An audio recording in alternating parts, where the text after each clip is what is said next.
The ancient world, a realm steeped in the profound narratives of Greek myths and forgotten legends, invites one to embark upon a slow and deliberate journey. These are not mere stories, but echoes from millennia past, woven into the very fabric of human history and whispered across countless generations, their timeless wisdom and dramatic power enduring to this day. They offer a unique opportunity to transcend the clamour of contemporary life and immerse oneself in a universe where the extraordinary was commonplace. As one prepares to delve into the heart of ancient Greece, a land where the very air thrummed with divine power, a sense of profound anticipation builds. It was an epoch when legendary heroes, driven by destiny and courage, confronted trials that defied human comprehension, navigating the treacherous confines of inescapable labyrinths. Simultaneously, the Olympian gods, with their mercurial emotions and cosmic influence, held sway over the natural world, their passions dictating the very rhythm of the seasons, from the blossoming of spring to the chill of winter, resonating with epic consequence. Imagine the scene, a sturdy wooden vessel, its sails billowing against the azure canvas of the Mediterranean sky, cuts through the waves. Though the precise year is shrouded in the mists of antiquity, the briny tang of the sea air remains a constant, an unchanging element in a world of flux. This ship was not bound for leisurely exploration, but was on an ominous pilgrimage towards Crete, a fabled island dominated by the formidable King Minos and his labyrinthine palace. A palpable sense of dread clung to the journey, for this was a voyage of grim tribute, bearing a cargo both precious and profoundly tragic. 7 spirited young men and 7 innocent young women, all from the proud city of Athens. With a chilling regularity, every 7 years this agonizing ritual unfolded. The ship would eventually dock, its human cargo surrendered to Cretan authorities, only to vanish forever into an enigmatic structure known only as the Labyrinth. The silence surrounding their fate was deafening, yet the chilling truth was starkly evident.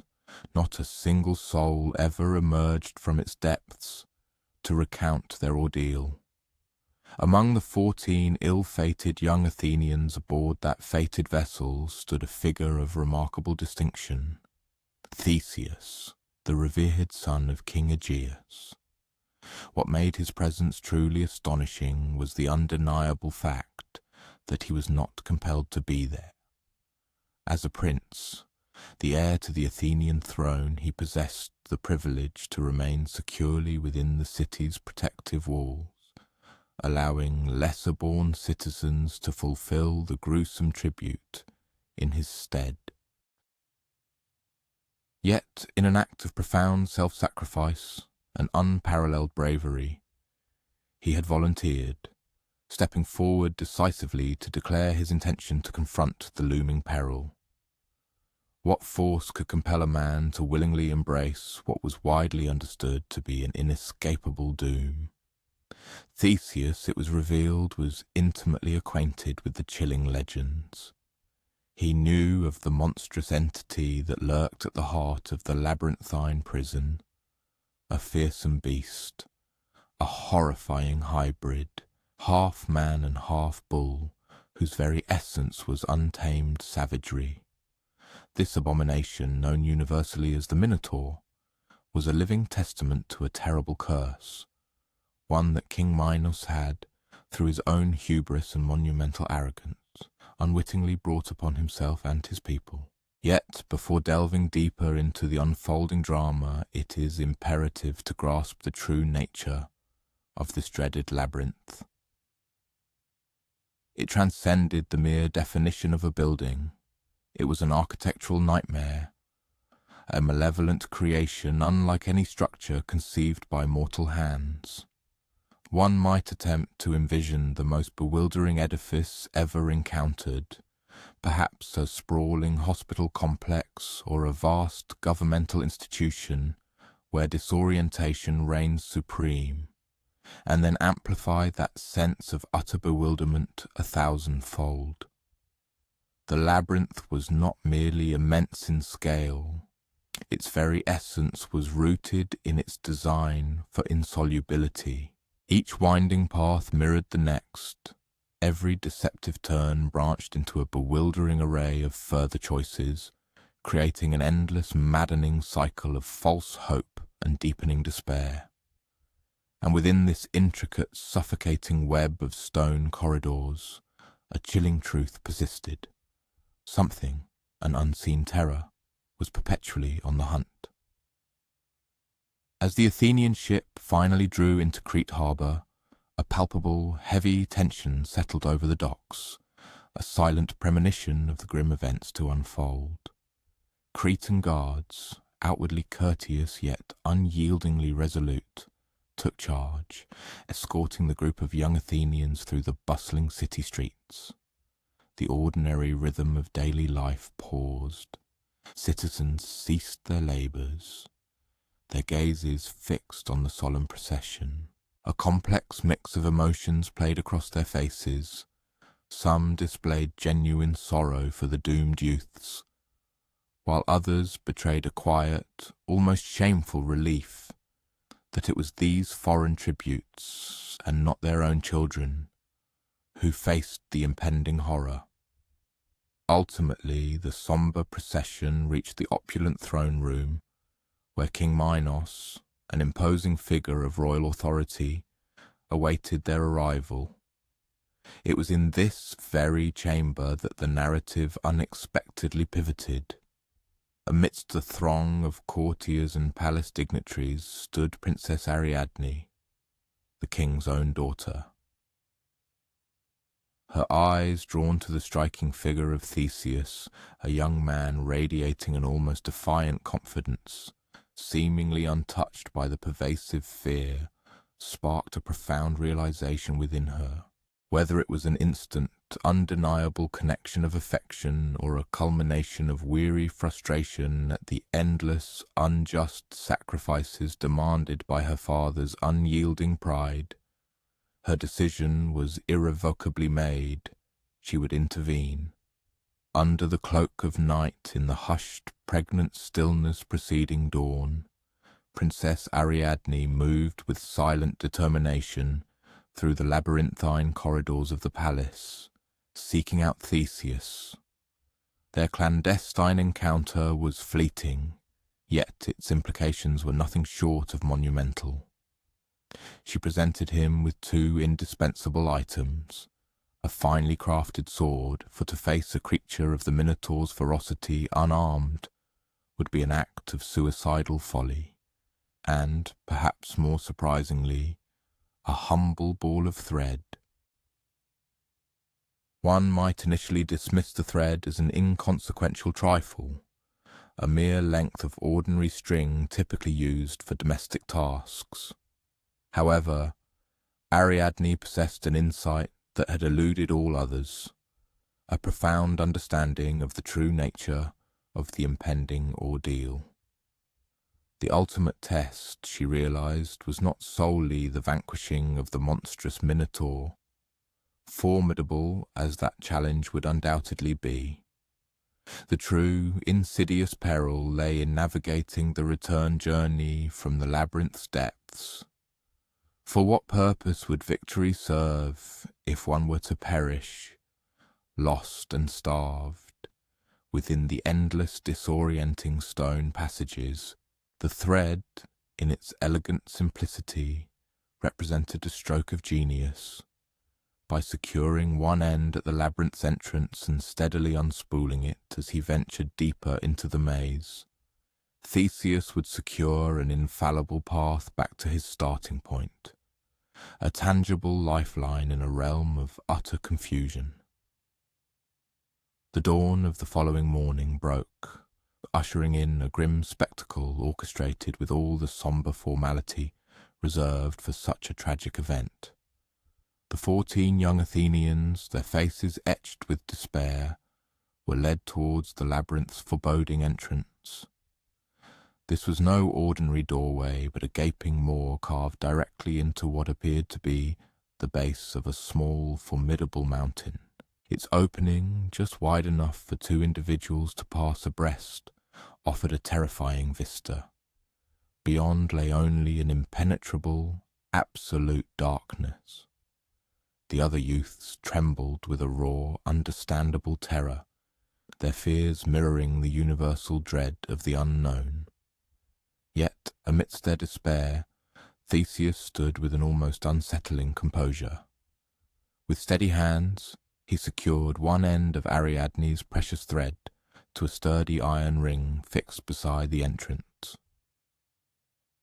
He then entrusted the ball of thread to a chosen companion, imparting his crucial instructions. They were to remain united, faithfully follow the thread, and await his triumphant return. With a final, resolute glance and his sword clutched firmly, he then vanished into the consuming blackness. The events that transpired next defied simplistic expectations, diverging significantly from the conventional heroic narrative. Theseus, rather than launching into a headlong, impetuous charge towards the maze's core, adopted a strategy of deliberate caution. He moved with stealth and quiet resolve, his senses acutely attuned, listening intently for any faint sound that might betray the Minotaur's presence or guide his path. The labyrinth enveloped him in an oppressive, almost supernatural silence, broken only by the rhythmic scuff of his own footsteps, which reverberated ominously off the cold stone walls. The corridors, surprisingly ample, approximated the width of a contemporary hallway, yet the ceilings pressed down with a claustrophobic lowness, occasionally forcing Theseus to stoop. The walls themselves, fashioned from a strangely smooth stone, bore the unsettling marks of erosion, worn down over untold centuries by a process whose implications were perhaps best left unexamined, hinting at a grim history of countless desperate passages. After what seemed an immeasurable span of time spent traversing the maze, a place where the concept of hours blurred in the perpetual artificial twilight, Theseus's acute hearing finally registered a sound. It was not the thunderous roar of a predator, nor the mournful groan of a captive, but something far more unsettling, a guttural, frustrated rumble, like that of an immense, enraged beast attempting, yet failing, to suppress its primal urges. He tracked this ominous sound through several more disorienting turns, until the confining corridor abruptly gave way to a vast, circular chamber, and there, at the very heart of this desolate space, sat the Minotaur. A striking detail often overlooked was the creature's initial state. It was not actively prowling or hunting. Instead, it merely occupied the centre of its stone prison, amidst a macabre scattering of bones, its posture conveying an almost profound melancholy. For the labyrinth, in its grim reality, was as much a cage for the monster as it was a tomb for its victims. The Minotaur, after all, had no more chosen its grim dwelling than the young Athenians had chosen their fate. As the beast's eyes fixed upon Theseus, it slowly, ponderously rose to its full, terrifying height. It stood a colossal 8 feet tall, its powerful, muscular physique that of a man, crowned by the immense horned head of a bull. For a tense, suspended moment, man and beast simply regarded each other across the silent chamber, an almost tragic tableau. Then, with a sudden, earth-shaking charge, the sorrowful stillness shattered, giving way to the raw, visceral imperative of survival. The ensuing confrontation was far removed from the choreographed elegance often depicted in dramatized accounts. It was a raw, desperate, and brutally visceral struggle. The Minotaur, possessing immense size and overwhelming strength, was nonetheless hindered by years of confinement within the maze, sustained only by the sporadic, terrified tributes. Theseus, in contrast, brought to bear his rigorous training, remarkable agility, and, crucially, a meticulously conceived strategy. He harboured no illusion of overpowering the colossal beast through brute force. Instead, he deftly exploited the circular chamber's formidable stone pillars, using them as strategic cover. He would dart in, deliver a swift, precise strike with his sword, then swiftly retreat before the Minotaur's massive, grasping hands could ensnare him. This was an arduous, exhausting dance of death, a perilous game of cat and mouse that stretched for an eternity within the confines of the stone arena. At last, the Minotaur, in a moment born of frustration or perhaps weariness, committed a fatal error. It charged with renewed fury, but stumbled imperceptibly on the uneven floor. In that critical instant of disequilibrium, Theseus seized his chance, plunging his sword into the creature's lone point of vulnerability. The colossal beast crashed to the ground, and the chamber was plunged once more into a profound silence. Theseus stood, chest heaving, his mind grappling with the disbelief that the ordeal had truly concluded. Then the simple, vital presence of the thread returned to his consciousness, and he began the long, arduous trek back through the labyrinth's confounding corridors, following that unassuming string as if it were the most sacred of lifelines. Upon Theseus's eventual emergence from the dread maze, the remaining Athenians were struck with a profound, almost disbelieving awe. Not only had he survived the impossible ordeal, but he was free, and by extension so were they. The abhorrent practice of human tribute, the endless sacrifice of innocent children to sate a monster's hunger, was irrevocably shattered. The cycle of terror spanning generations had finally been broken. Yet, in a manner characteristic of the intricate and often morally ambiguous nature of Greek mythology, the narrative swiftly took a complicated turn. Theseus, accompanied by Ariadne and the other rescued Athenians, set sail from Crete. One might anticipate a triumphant conclusion, the hero securing his beloved, a joyous homecoming, and widespread celebration in the streets of Athens. Instead, their voyage included a stop at the island of Naxos. There, in a perplexing and ultimately cruel act, Theseus abandoned Ariadne while she lay in slumber. The reasons for this betrayal are shrouded in various legendary accounts.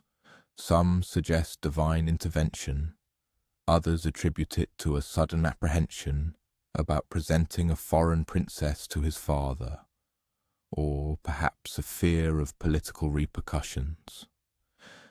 Regardless of the underlying motive, the outcome remained unequivocally tragic. The woman whose ingenuity and courage had single-handedly ensured his victory and his very survival awoke to find herself utterly alone on a desolate beach, watching his ship recede into a distant, unforgiving horizon. Yet the intricate tapestry of this myth continued to unravel. Ariadne, though cruelly abandoned, was not destined for a solitary end.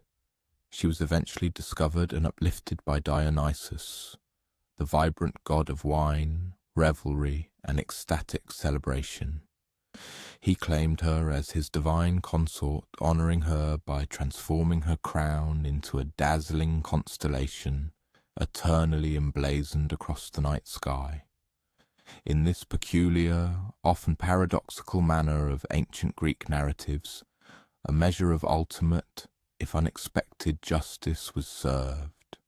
As for Theseus, his journey continued homeward, towards the expectant shores of Athens. However, in the heady surge of his triumph and the overwhelming relief of survival, a profoundly critical detail slipped his mind. Before embarking on his perilous quest, he had made a solemn vow to his father, King Aegeus. If he were to succeed in slaying the Minotaur, he would replace his ship's sombre black sails with sails of pristine white, a clear beacon of victory. In his excitement, this vital change was tragically overlooked.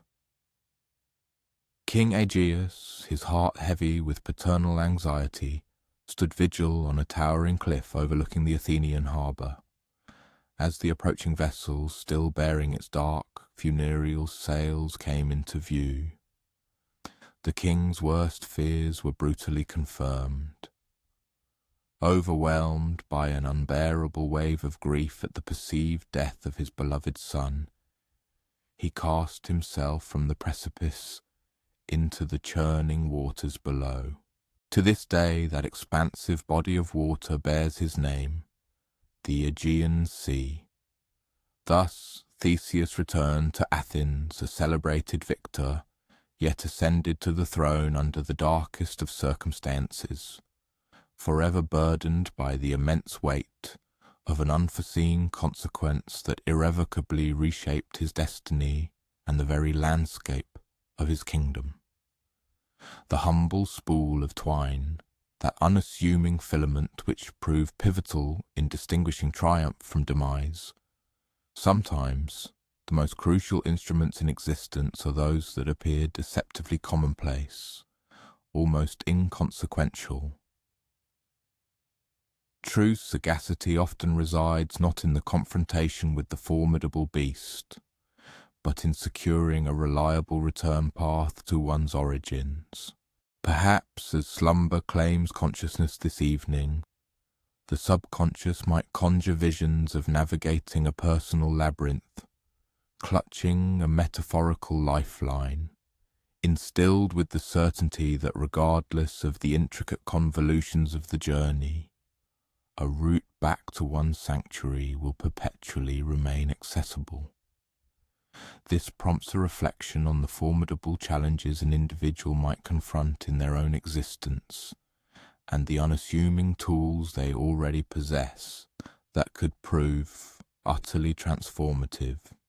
One might envision a dawn breaking upon a peculiar stillness, where every botanical specimen within a cultivated plot had, without apparent cause, ceased its natural development. Not succumbed to demise, but merely entered an inexplicable state of suspended animation. The solanaceous fruits remain stubbornly emerald and unyielding on their tendrils, adamantly resisting the transition to maturity. The pomaceous orchards appear arrested in an eternal tableau, their produce neither detaching from the bough, nor acquiring its customary sucrose richness. Even the verdant turf appears to halt its incremental ascent, as if the whole terrestrial sphere had collectively opted for a sabbatical from the fundamental enterprise of existence.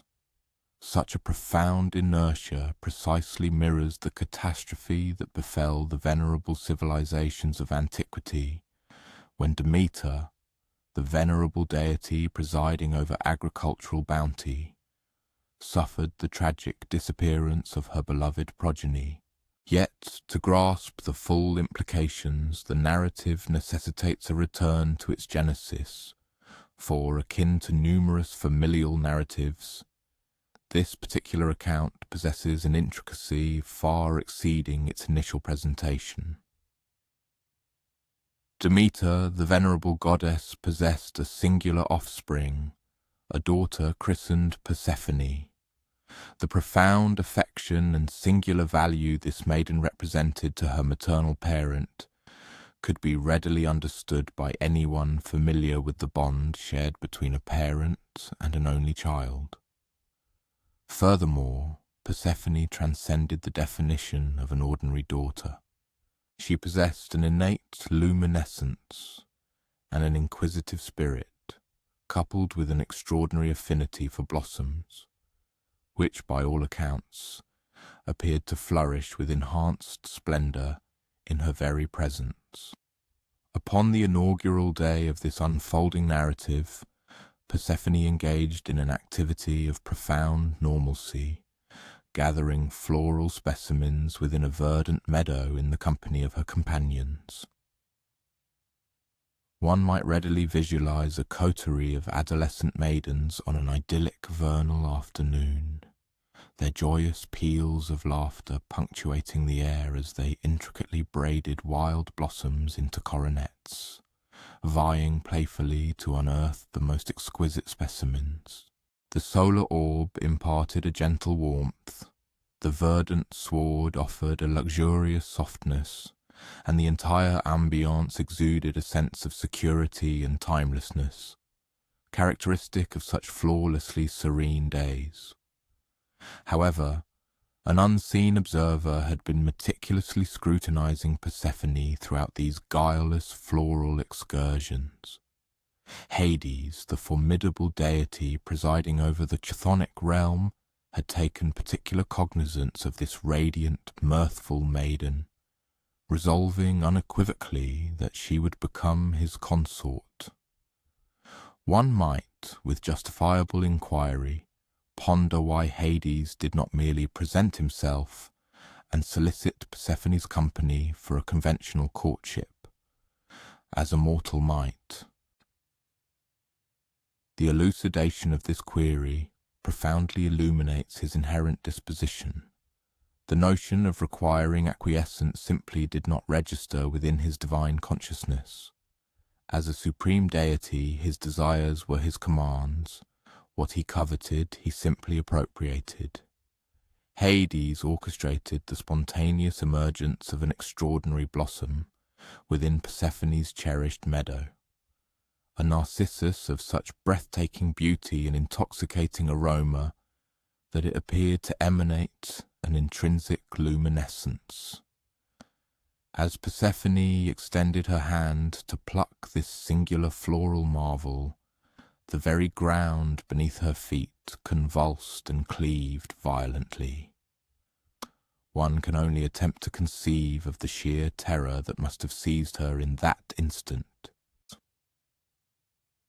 In one fleeting moment, an individual might be reaching for a bloom, contemplating its adornment within their tresses, only for the subsequent instant to witness the sudden disappearance of solid terrain, precipitating a descent into a chasm that had unequivocally not existed moments prior.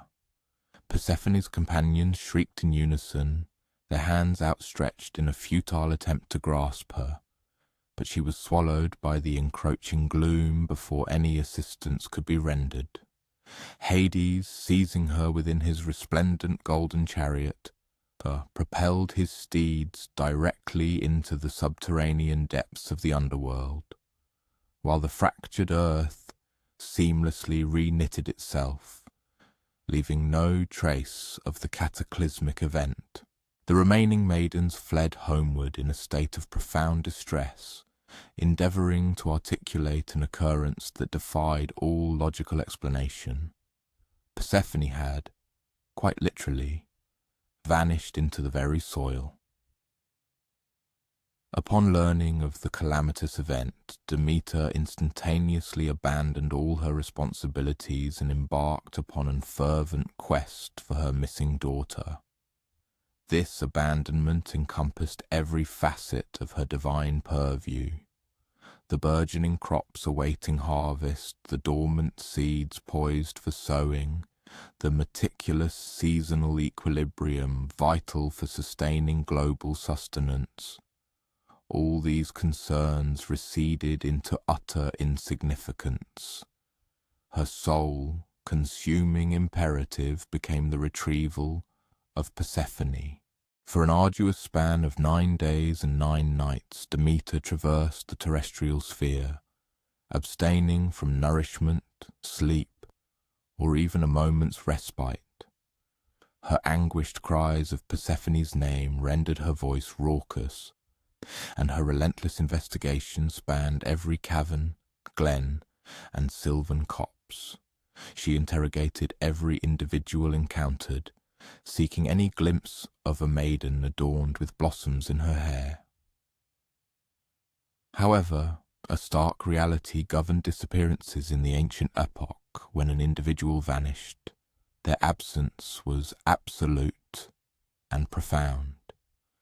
The absence of surveillance technology, digital communication logs, or any comparable means of tracing an abduction rendered such an endeavour utterly futile.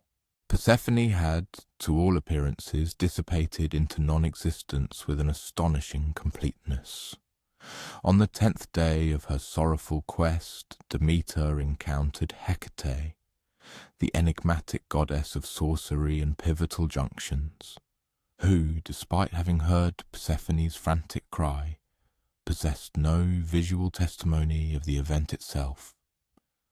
United, they sought out Helios, the radiant sun deity, reasoning that if any entity could have borne witness to the abduction, it would be the omniscient observer who surveys all from the celestial heights. Helios, with solemn pronouncement, corroborated their most dreadful apprehensions. Hades had unequivocally seized Persephone to reign as his sovereign consort in the chthonic domain. Yet his subsequent revelation inflicted a still deeper wound upon Demeter's already shattered heart. Zeus, Helios elucidated, had granted his assent. The arrangement was sealed between the divine siblings. This disclosure carried a devastating implication. Not only had Persephone been forcibly abducted, but her paternal sovereign, Zeus, the very monarch of the Olympian pantheon, had effectively bartered his own daughter to his brother, entirely circumventing consultation with either the maiden herself or her distraught mother. The entire affair amounted to a cynical mercantile exchange, thinly veiled beneath the guise of a matrimonial compact. Demeter's profound sorrow transmuted into a far more perilous emotion, unbridled fury. She consequently retreated from the lofty heights of Mount Olympus, electing to traverse the terrestrial realm in the guise of an aged crone, abandoning her sacred responsibilities to languish. Deprived of her vigilant oversight and nurturing influence, the entire natural order commenced a precipitous decline. Initially, the alterations manifested with subtle gradualism. Agriculturalists observed that their cereal crops exhibited an uncharacteristic sluggishness in their maturation. Arboreal fruit-bearers appeared lethargic in yielding their customary bounty. However, as Demeter's anguish intensified, the repercussions escalated dramatically. Stalks of wheat, destined to be burnished gold and heavy with ripe kernels, persisted in a verdant, barren state. Pomaceous trees shed their nascent fruits prematurely, while they remained unyielding and acrid. Horticultural plots yielded naught but foliage, devoid of edible produce. Even the untamed flora, uncultivated by human hands, commenced to shrivel and lose its vitality. Unprecedented in human annals, the earth endured a comprehensive agricultural collapse, entirely independent of meteorological caprices, pathogenic scourges, or entomological infestations. It seemed as though the very globe had deliberately ceased its collaboration with the fundamental requirements for human perpetuation. Populations succumbed to widespread panic as their reserves of sustenance rapidly dwindled. Vendors discovered their inventories utterly depleted with no commodities for exchange. Monarchs ascertained that their amassed riches were rendered utterly valueless in the stark absence of purchasable provisions.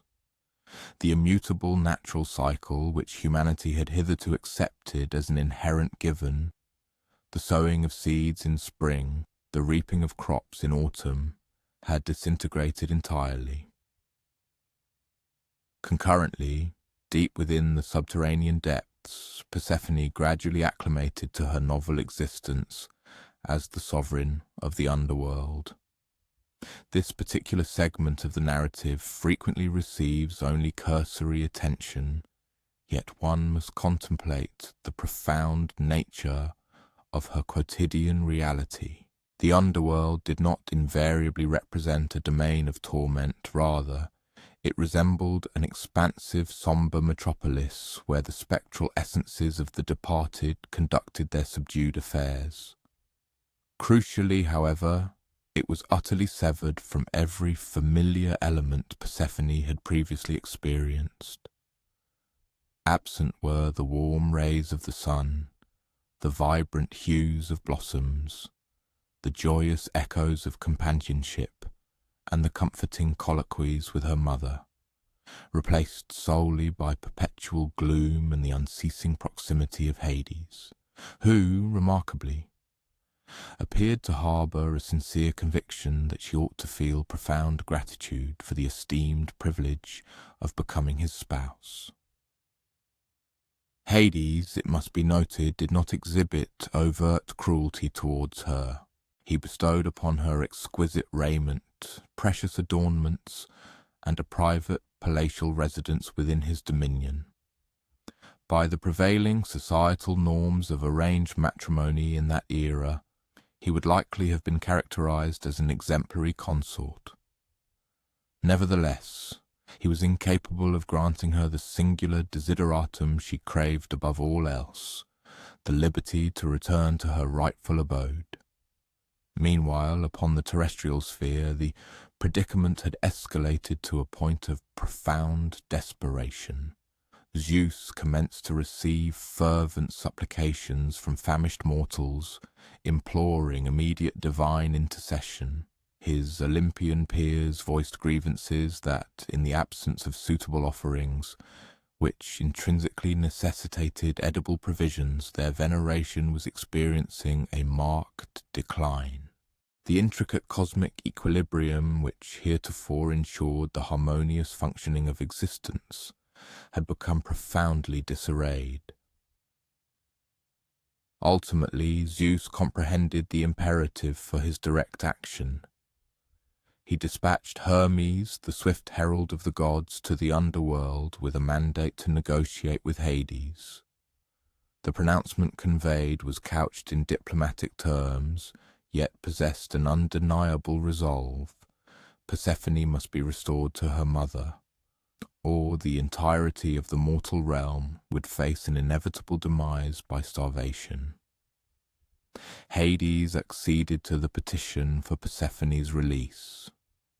However, it is at this juncture that the narrative unfolds its most celebrated and pivotal development. Immediately prior to her departure from the chthonic domain, he presented her with sustenance for her journey, a modest portion of seeds from a pomegranate fruit. Throughout her incarceration in the underworld, Persephone had exercised meticulous caution, refraining from consuming any food, having been apprised of ancient lore regarding the binding power of chthonic sustenance upon the souls of the deceased. Yet, overcome by profound exhaustion and an aching longing for home, and enticed by the pomegranate seed's vivid crimson hue and gem-like allure, she partook. She consumed but a scant number. Certain accounts specify 3, while others indicate 6. This seemingly minor act proved sufficient to irrevocably alter the course of events.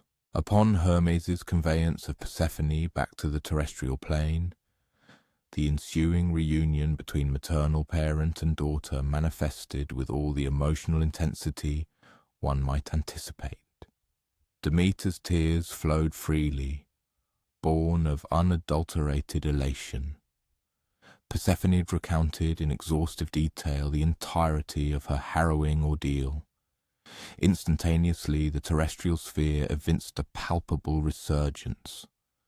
Blossom unfurled, arboreal limbs sprouted nascent buds, and agricultural yields recommenced their vigorous ascent. However, Hades then unveiled the clandestine consequence of her consumption of the pomegranate seeds. By virtue of having partaken of sustenance from the chthonic realm, Persephone was irrevocably tethered to a periodic return to that domain. The precise quantity of seeds consumed dictated the duration, in months, that she would be compelled to reside as the sovereign of the deceased annually. Zeus, likely weary of the incessant familial discord, brokered a definitive compromise that was subsequently consecrated as immutable cosmic law. For a designated segment of each annual cycle, Persephone would inhabit the underworld alongside Hades. For the remaining portion, she was permitted to ascend to the terrestrial world and rejoin her mother. And it is this very arrangement that accounts for the cyclical advent of the seasons. When Persephone descends to the underworld annually, Demeter mourns her absence, and the terrestrial landscape mirrors this profound sorrow. Foliage detaches from branches, vegetation lapses into dormancy, and the world embraces the hushed slumber of winter. Conversely, with Persephone's vernal reappearance, Demeter's unbounded joy manifests across the topography in a vibrant explosion of blossoms, nascent growth, and the invigorated emerald hues of life's triumphant return. However, the true profundity of this ancient narrative extends beyond a simple explanation for the shifting seasons. It delves deeply into the universally relatable human experience of witnessing a beloved individual mature and ultimately depart from the familial hearth. Persephone, in the natural course of existence, could not perpetually remain her mother's cherished young daughter, idly gathering blossoms in verdant, protected fields. She was destined to transition into adulthood, to assume grave duties and obligations, and to forge an existence distinct and autonomous from the path Demeter had meticulously envisioned for her. The poignant tragedy lies in the fact that this otherwise natural progression unfolded through brutal compulsion rather than willing volition. Instead of Persephone gradually cultivating her independence while preserving an intimate bond with her maternal figure, she was violently ripped from her accustomed sphere and thrust into an unwelcome, unanticipated destiny. Nevertheless, as time progressed, a remarkable transformation began to unfold. Persephone gradually acclimatized to her bifurcated existence. She blossomed into a figure of formidable authority as the queen of the underworld, an individual capable of interceding on behalf of the departed souls and influencing their ultimate destinies. She discovered profound meaning and purpose within her chthonic winter role. Even as she continued to revel in her annual springtime reunions with her mother, Demeter too was compelled to confront an arduous truth regarding the necessity of relinquishment.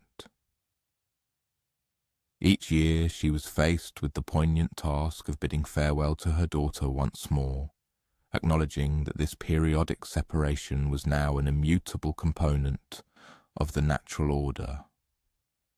Yet she also learned to trust that affection does not simply dissipate merely because someone embarks on an independent path. Instead, it undergoes a metamorphosis, blossoming into an affection of greater profundity and intricate nuance.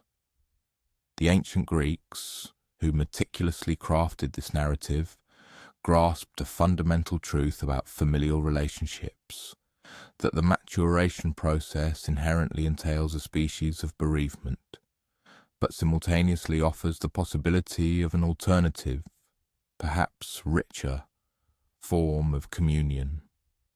Persephone could not forever remain her mother's cherished child, but she could evolve into her mother's adult daughter, imparting sagacity gleaned from encounters and perspectives that Demeter herself had never known.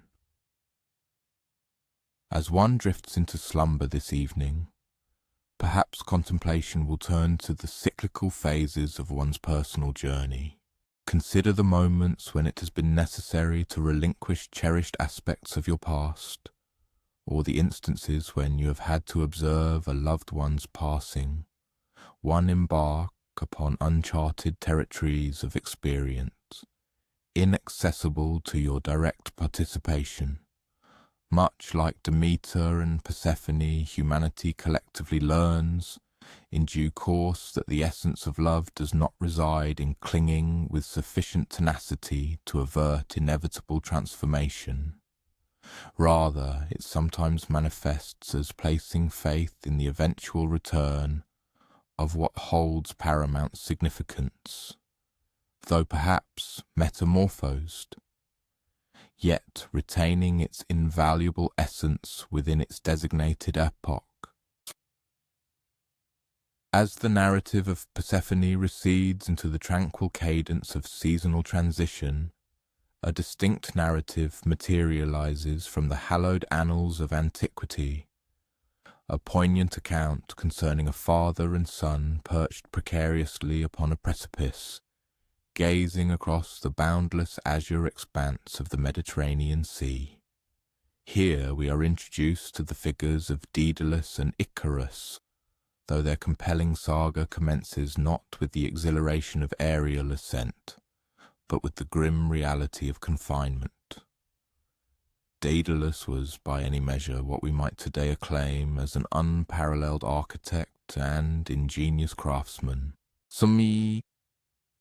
He possessed the extraordinary faculty to conceive and construct virtually any edifice or mechanism imaginable, sanctuaries whose spires appeared to pierce the celestial veil, statuary imbued with such verisimilitude that they seemed to draw breath, and most famously, that perplexing, insurmountable labyrinthine structure previously mentioned, the labyrinth that served as the Minotaur's abode.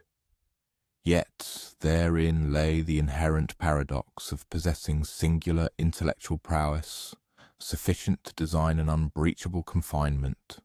One simultaneously becomes the sole individual privy to its potential vulnerabilities. Following Theseus's slaying of the Minotaur and his subsequent egress utilizing Ariadne's thread, King Minos apprehended the peril inherent in Daedalus's unique cognitive assets. Consequently, Minos consigned Daedalus and his youthful progeny, Icarus, to incarceration within a lofty tower situated on a diminutive island. It was a form of detention that, while restrictive, lacked overt brutality. They were afforded well-appointed chambers, ample sustenance, an abundance of texts for perusal, and even resources enabling Daedalus to persist in his creative endeavours. Nevertheless, they were utterly precluded from departure. The tower itself was of an insurmountable verticality, rendering descent impossible. The island, in turn, was entirely encircled by the vast expanse of the sea, and King Minos's guards vigilantly monitored the sole vessel capable of transport. Over the span of many months, Daedalus meticulously scrutinized their place of detainment, diligently seeking any conceivable vulnerability, much as he had once expertly dissected complex architectural challenges. The tower's walls were constructed of impenetrable masonry. The entrance was securely fastened and perpetually supervised. The expansive aquatic perimeter presented an insurmountable distance for swimming, even if a means of reaching it could be devised. However, Daedalus possessed a singular observational acumen, enabling him to discern minute particulars that eluded the general perception. And what consistently captured his attention with persistent regularity were the avian inhabitants. Seagulls, majestic hawks, and even diminutive sparrows navigated unimpeded betwixt the insular confines and the continental mass.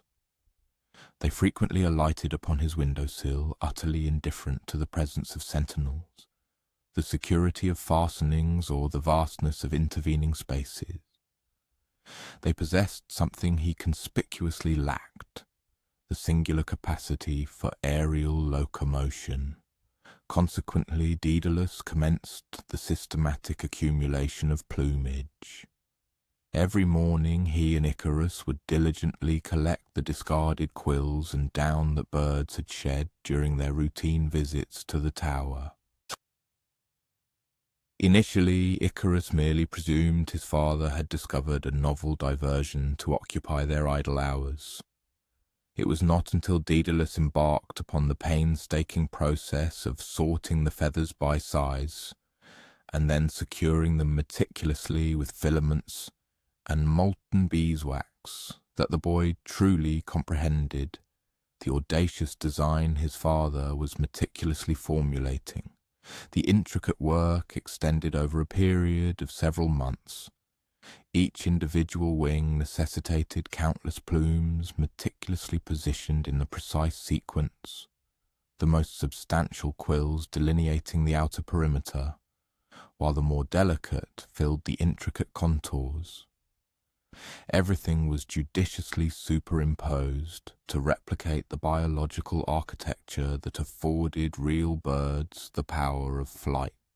Daedalus observed with keen scrutiny the avian visitors intently studying the mechanics of their ala movements, their mastery of aerodynamic capture, and their techniques for navigation and controlled descent. At last, on a propitious morning when the sentinels appeared momentarily diverted, and a benevolent breeze wafted softly in the direction of the continental landmass, Daedalus secured the more diminutive set of alar contraptions to Icarus's slender limbs. He then guided his son through the rudimentary kinematics of aerial propulsion while they stood within the secure confines of the tower's base. "Attend closely to my admonitions," he cautioned his son. "These wings are merely a fragile assembly of plumage and adhesive resin. If you venture too low, the saline mist from the sea will imbue them with excessive mass, potentially leading to their structural compromise. Conversely, if you ascend too high, the intense solar heat will liquefy the resin, irrevocably disintegrating their integrity. Therefore, maintain proximity, emulate my trajectory, and strive for the temperate, intermediate course." Icarus acknowledged his father's words with a serious nod, yet inwardly he was quivering with unbridled exhilaration. What mortal throughout the annals of human existence had ever been granted such an unparalleled opportunity for aerial transcendence? How many had ever beheld the terrestrial expanse unfurling beneath them as a meticulously rendered cartographic display, or experienced the exhilarating embrace of the wind, lifting them to altitudes surpassing the loftiest peaks? They ascended to the pinnacle aperture of the tower. Daedalus took the lead, launching himself into the void and immediately harnessing an updraft that propelled him skyward and away from the island. For a terrifying, breathless instant it appeared he was on the verge of plummeting, but then his alar contraptions effectively engaged the aerial currents, and he was undeniably in flight. Icarus followed suit, and the feeling was utterly unprecedented in his young life. The terrestrial plane rapidly receded below him.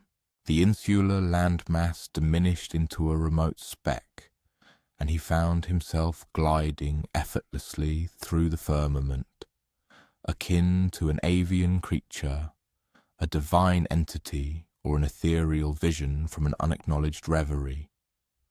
For the initial moments, he adhered precisely to his father's directives.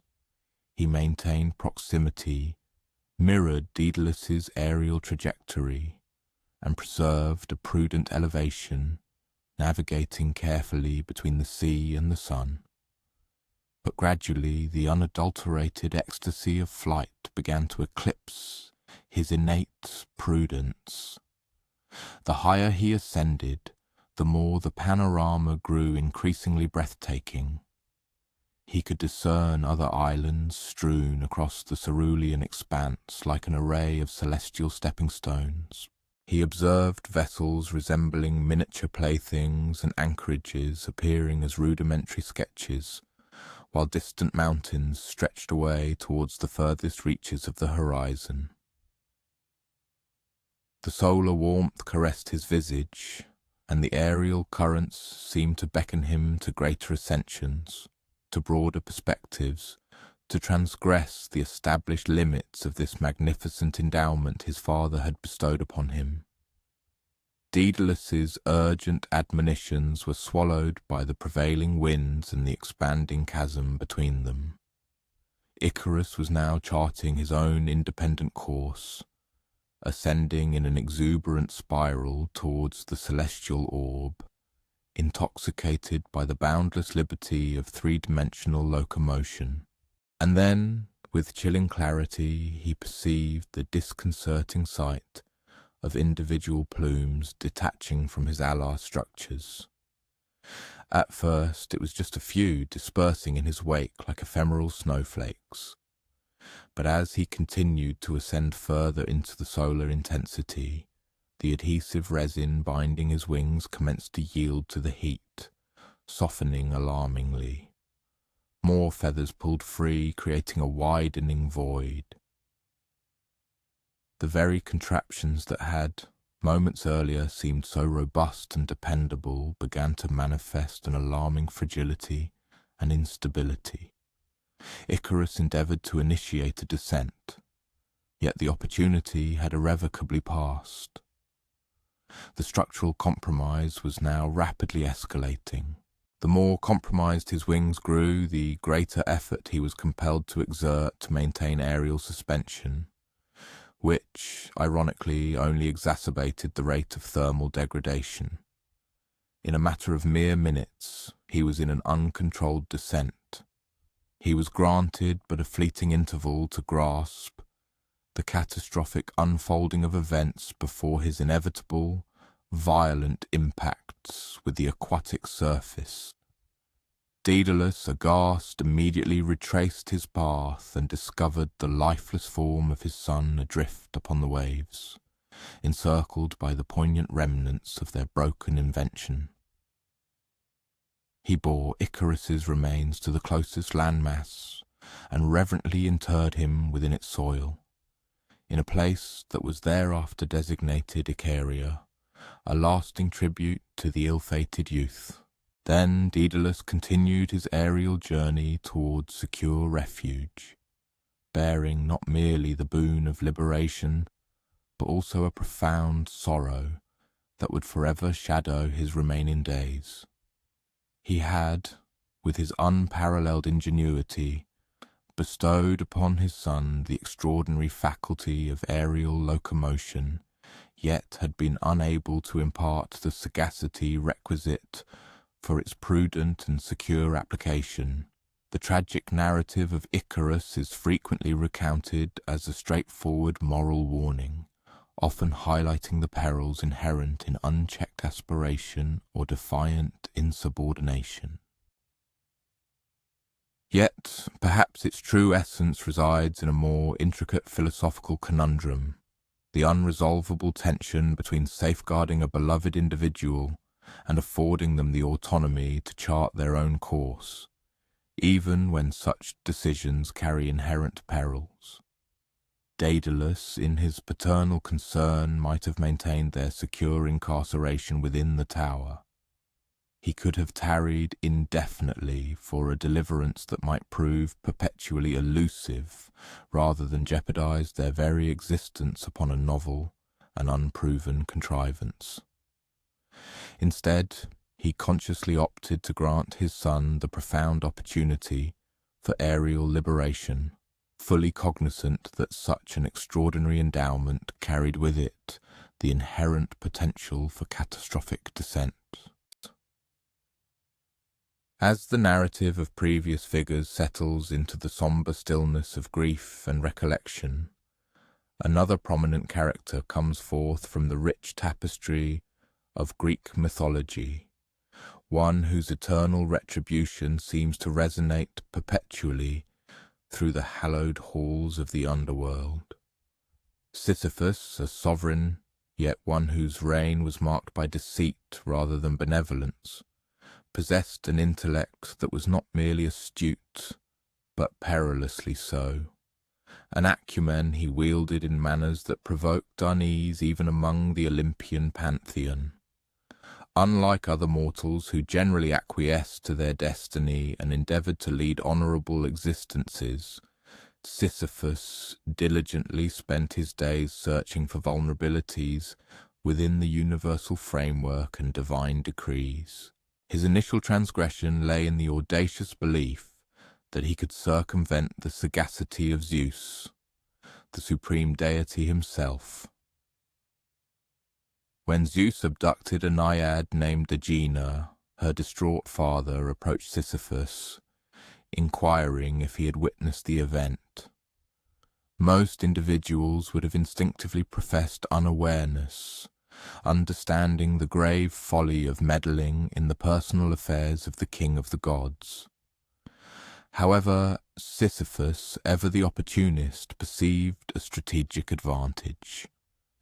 He disclosed the precise location where Zeus had conveyed the river nymph, but not without stipulating a recompense, a vital spring of fresh water for his parched city.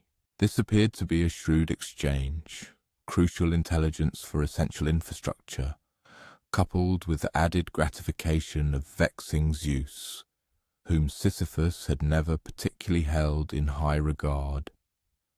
Zeus, predictably, was far from pleased by this audacious transaction. He swiftly dispatched Thanatos, the very embodiment of mortality, to collect Sisyphus and transport him to the underworld for perpetual retribution. Yet Sisyphus, with his characteristic foresight, had been anticipating such a reprisal, and had made suitable arrangements. When Thanatos arrived to escort him to the land of the dead, Sisyphus feigned bewilderment regarding the mechanics of the dying process. "I am unfamiliar with these chains you carry," he remarked with feigned naivety. "Could you perhaps demonstrate their intended function?" Thanatos, who evidently lacked the shrewdness he presumed to possess, obligingly complied, fastening the chains upon himself. Sisyphus immediately secured them shut and cunningly concealed the implement of release. With Thanatos thus fettered and incapacitated in his sacred office, mortality itself ceased its dominion across the globe. This unprecedented event created precisely the kind of universal pandemonium that brought Sisyphus immense gratification. Warriors, grievously injured on the battlefield, endured prolonged agony, unable to find release in demise. Elderly individuals, yearning for repose, discovered themselves imprisoned within their decaying corporeal forms. The fundamental rhythm of life's termination and renewal, essential for cosmic equilibrium, was brought to an absolute standstill, plunging the world into an unnatural stasis. Eventually, the Olympian deities were compelled to intercede. Ares, the formidable god of war, was especially incensed because military engagements had lost their ultimate consequence when no one could actually die. He located the elusive monarch, freed Thanatos from his bonds, and personally conveyed the instigator of discord to the underworld. But Sisyphus, ever resourceful, had anticipated this eventuality as well. Prior to his capture, he had directed his consort to omit the customary burial ceremonies for his body. Upon his arrival in the underworld, he promptly lodged a grievance with Hades, the lord of the dead, protesting this ignominious handling. "My wife has brought shame upon my name," he argued persuasively. "She has not even accorded my body due sepulture. Unquestionably, I merit the opportunity to return and instruct her on how to treat the departed with requisite reverence." Hades, who regarded funerary customs with utmost gravity, concurred that this was an undeniable predicament that required immediate rectification. He granted Sisyphus provisional sanction for re-entry to the terrestrial sphere to sort out this important matter. Of course, once Sisyphus found himself back in his royal palace, he harboured no inclination whatsoever to willingly revert to the realm of shades. He persisted in life for a considerable duration, exhibiting profound self-satisfaction for having eluded mortality on 2 distinct occasions. Yet the inexorable march of time finally claimed him, and this time there existed no ingenious stratagem capable of deferring the unavoidable. When he succumbed to his ultimate and irreversible demise, the gods collectively decided that Sisyphus had merited a singularly distinct retribution. They condemned him to an everlasting task, perpetually propelling a colossal stone up a precipitous mountain in the underworld. This was no ordinary boulder. This one was precisely engineered to be tantalizingly within his capabilities. Sisyphus possessed sufficient might to displace it, was sagacious enough to discern the optimal methodology for rolling it upward, and sufficiently tenacious to achieve upward momentum along the slope. However, every time he neared the summit of the mountain, the immense rock would somehow elude his hold and plummet inexorably to the base, and Sisyphus would then have to descend the mountain, apply his shoulder to the immense rock, and commence his arduous pushing anew. This exquisitely torturous punishment was meticulously designed for someone with Sisyphus's distinctive disposition. He was the kind of individual who derived pleasure from resolving challenges, uncovering expedient routes, and overcoming seemingly insurmountable frameworks. The boulder presented him with a conundrum that appeared amenable to resolution, a mere application of physical might and refined method, yet it would remain perpetually unresolved.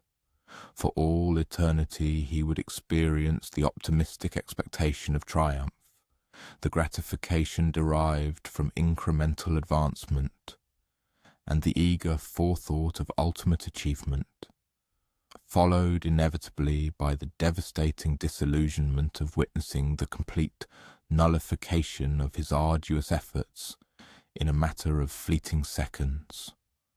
Contemporary thinkers have extensively contemplated Sisyphus and his boulder. Some interpret his punishment as the quintessential paradigm of futile torment, an utterly purposeless duration that provokes inquiry into the ultimate significance of human endeavours. However, others have suggested an alternative perspective. Perhaps the true torment resides not in the physical burden of the boulder itself, but in Sisyphus's subjective disposition towards it. Perhaps the genuine agony lies in perpetually fixating on an unattainable objective, rather than discovering intrinsic value within the act of exertion. Consider this: Sisyphus is endowed with eternal vigour.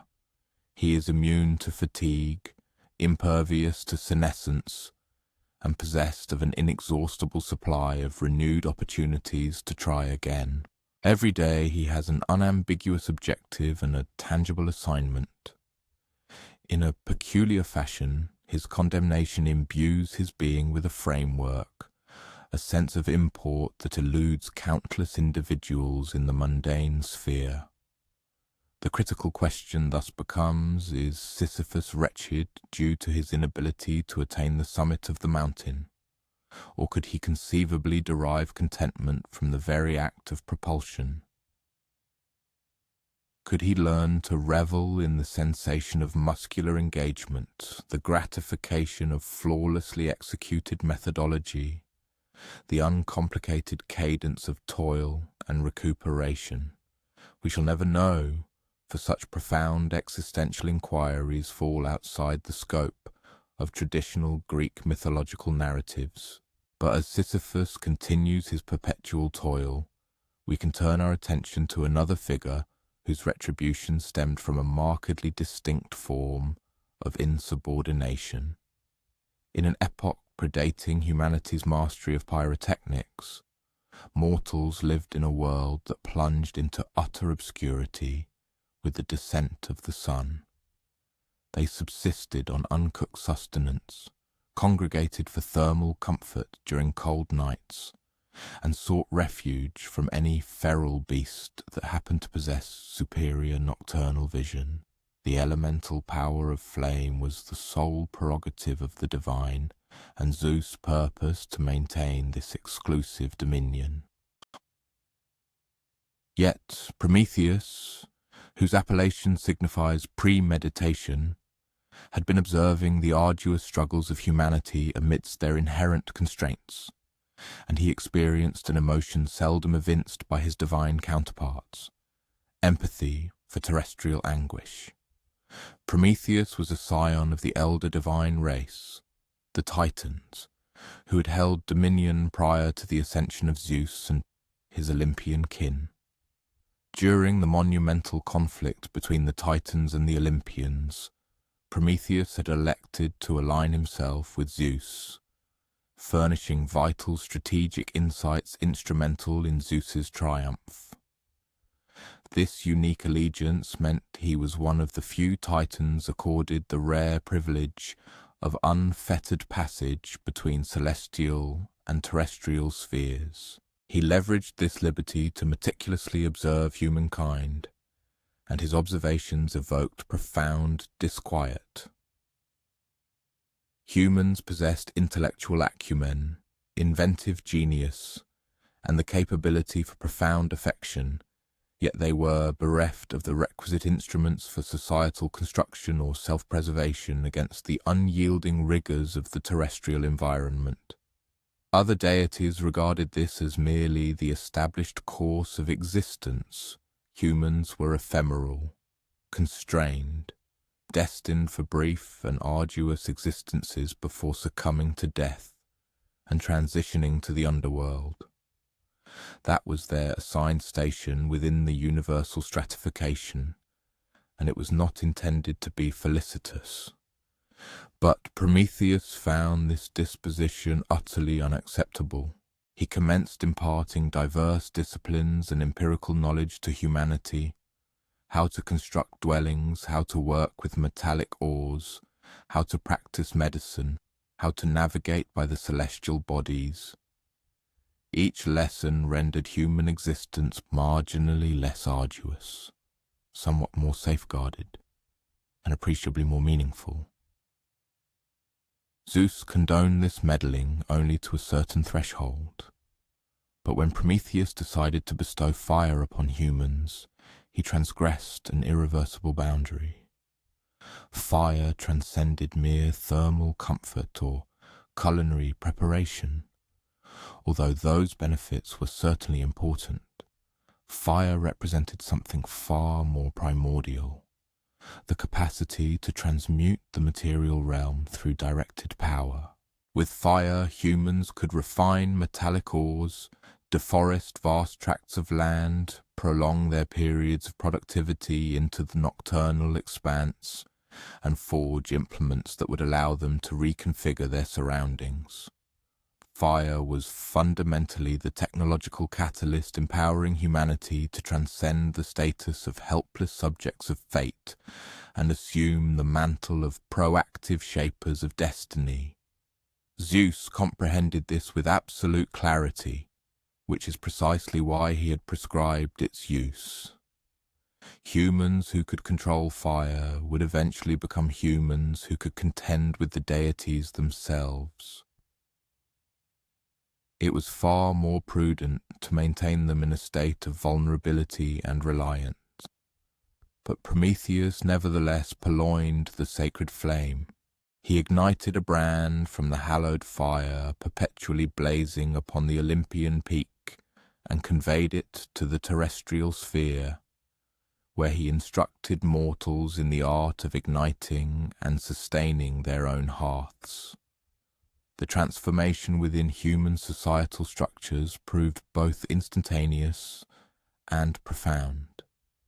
In the span of a mere generation, humanity engaged in culinary refinement, metallurgical craftsmanship, artistic creation, urban construction, and the cultivation of intricate social orders that would ultimately give rise to sophisticated literary works, profound philosophical thought, and democratic governance.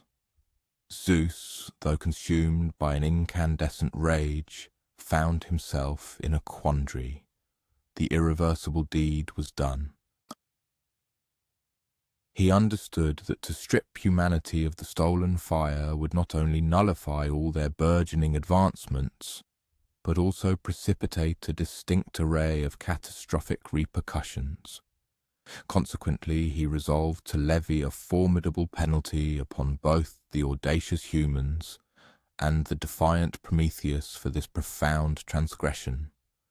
For mankind, his retribution manifested in the creation of Pandora, the primordial woman, destined to unleash her fabled receptacle of misfortunes upon the terrestrial sphere, though that particular saga unfolds as a separate narrative thread.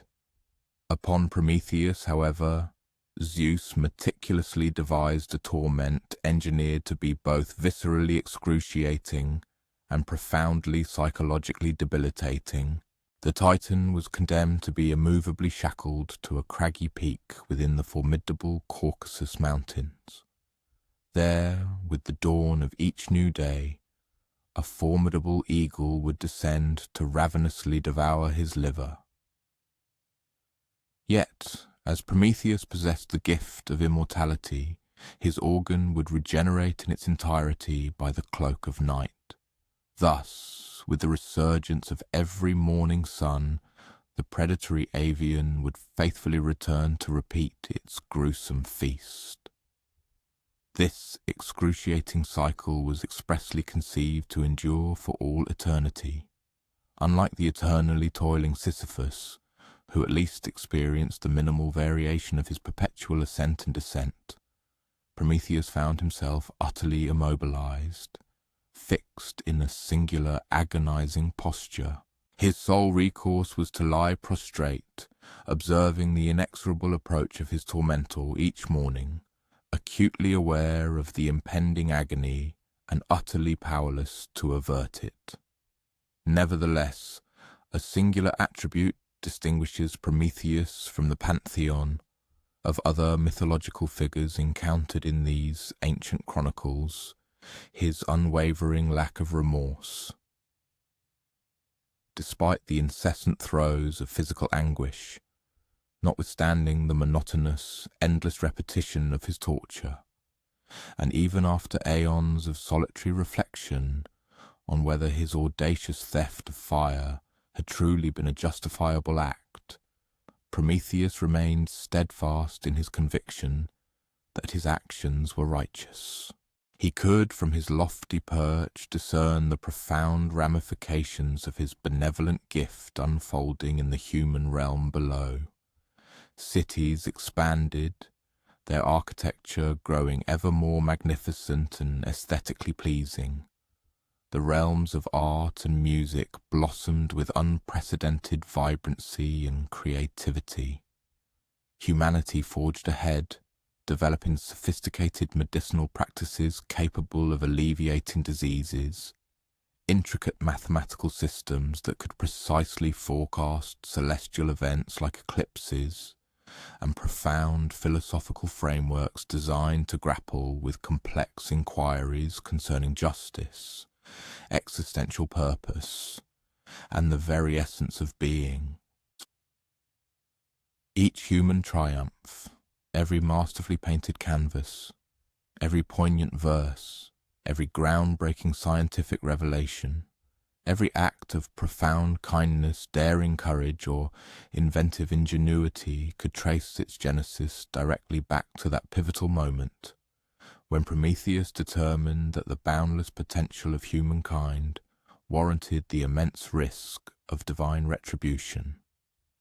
The enduring narrative of Prometheus resonates with profound significance throughout the annals of history, for it incisively captures an essential truth regarding the intricate interplay between societal progress and personal sacrifice.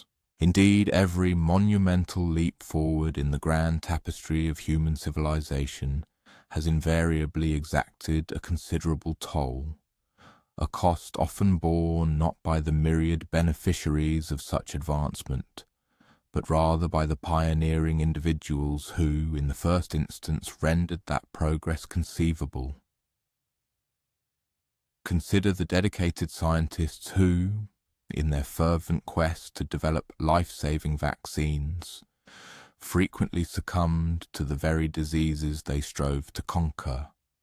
Reflect upon the intrepid activists who valiantly championed civil rights, often living only long enough to witness the nascent stirrings of the profound changes they had sacrificed every aspect of their lives to achieve.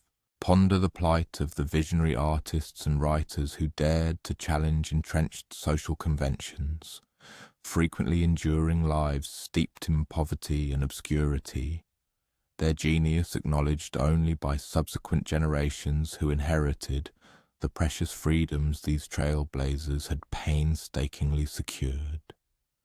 Prometheus, in this light, stands as the quintessential embodiment of all those extraordinary figures who, confronted with the spectre of human suffering, resolve that someone must intervene, even when the personal cost looms immeasurably vast. Ultimately, after centuries of unremitting torture, Prometheus was liberated from his harrowing punishment, rescued by the indomitable Hercules during one of his celebrated labours. Yet this long-awaited emancipation materialized only after countless ages of torment, and solely because Zeus had at last learned to respect the Titan's unyielding and unshakable commitment to the welfare of humanity. As these venerable ancient stories gradually recede into the quiet, contemplative corners of collective memory, they bequeath to us a series of profound questions that feel as pertinent in our contemporary age as they did millennia ago.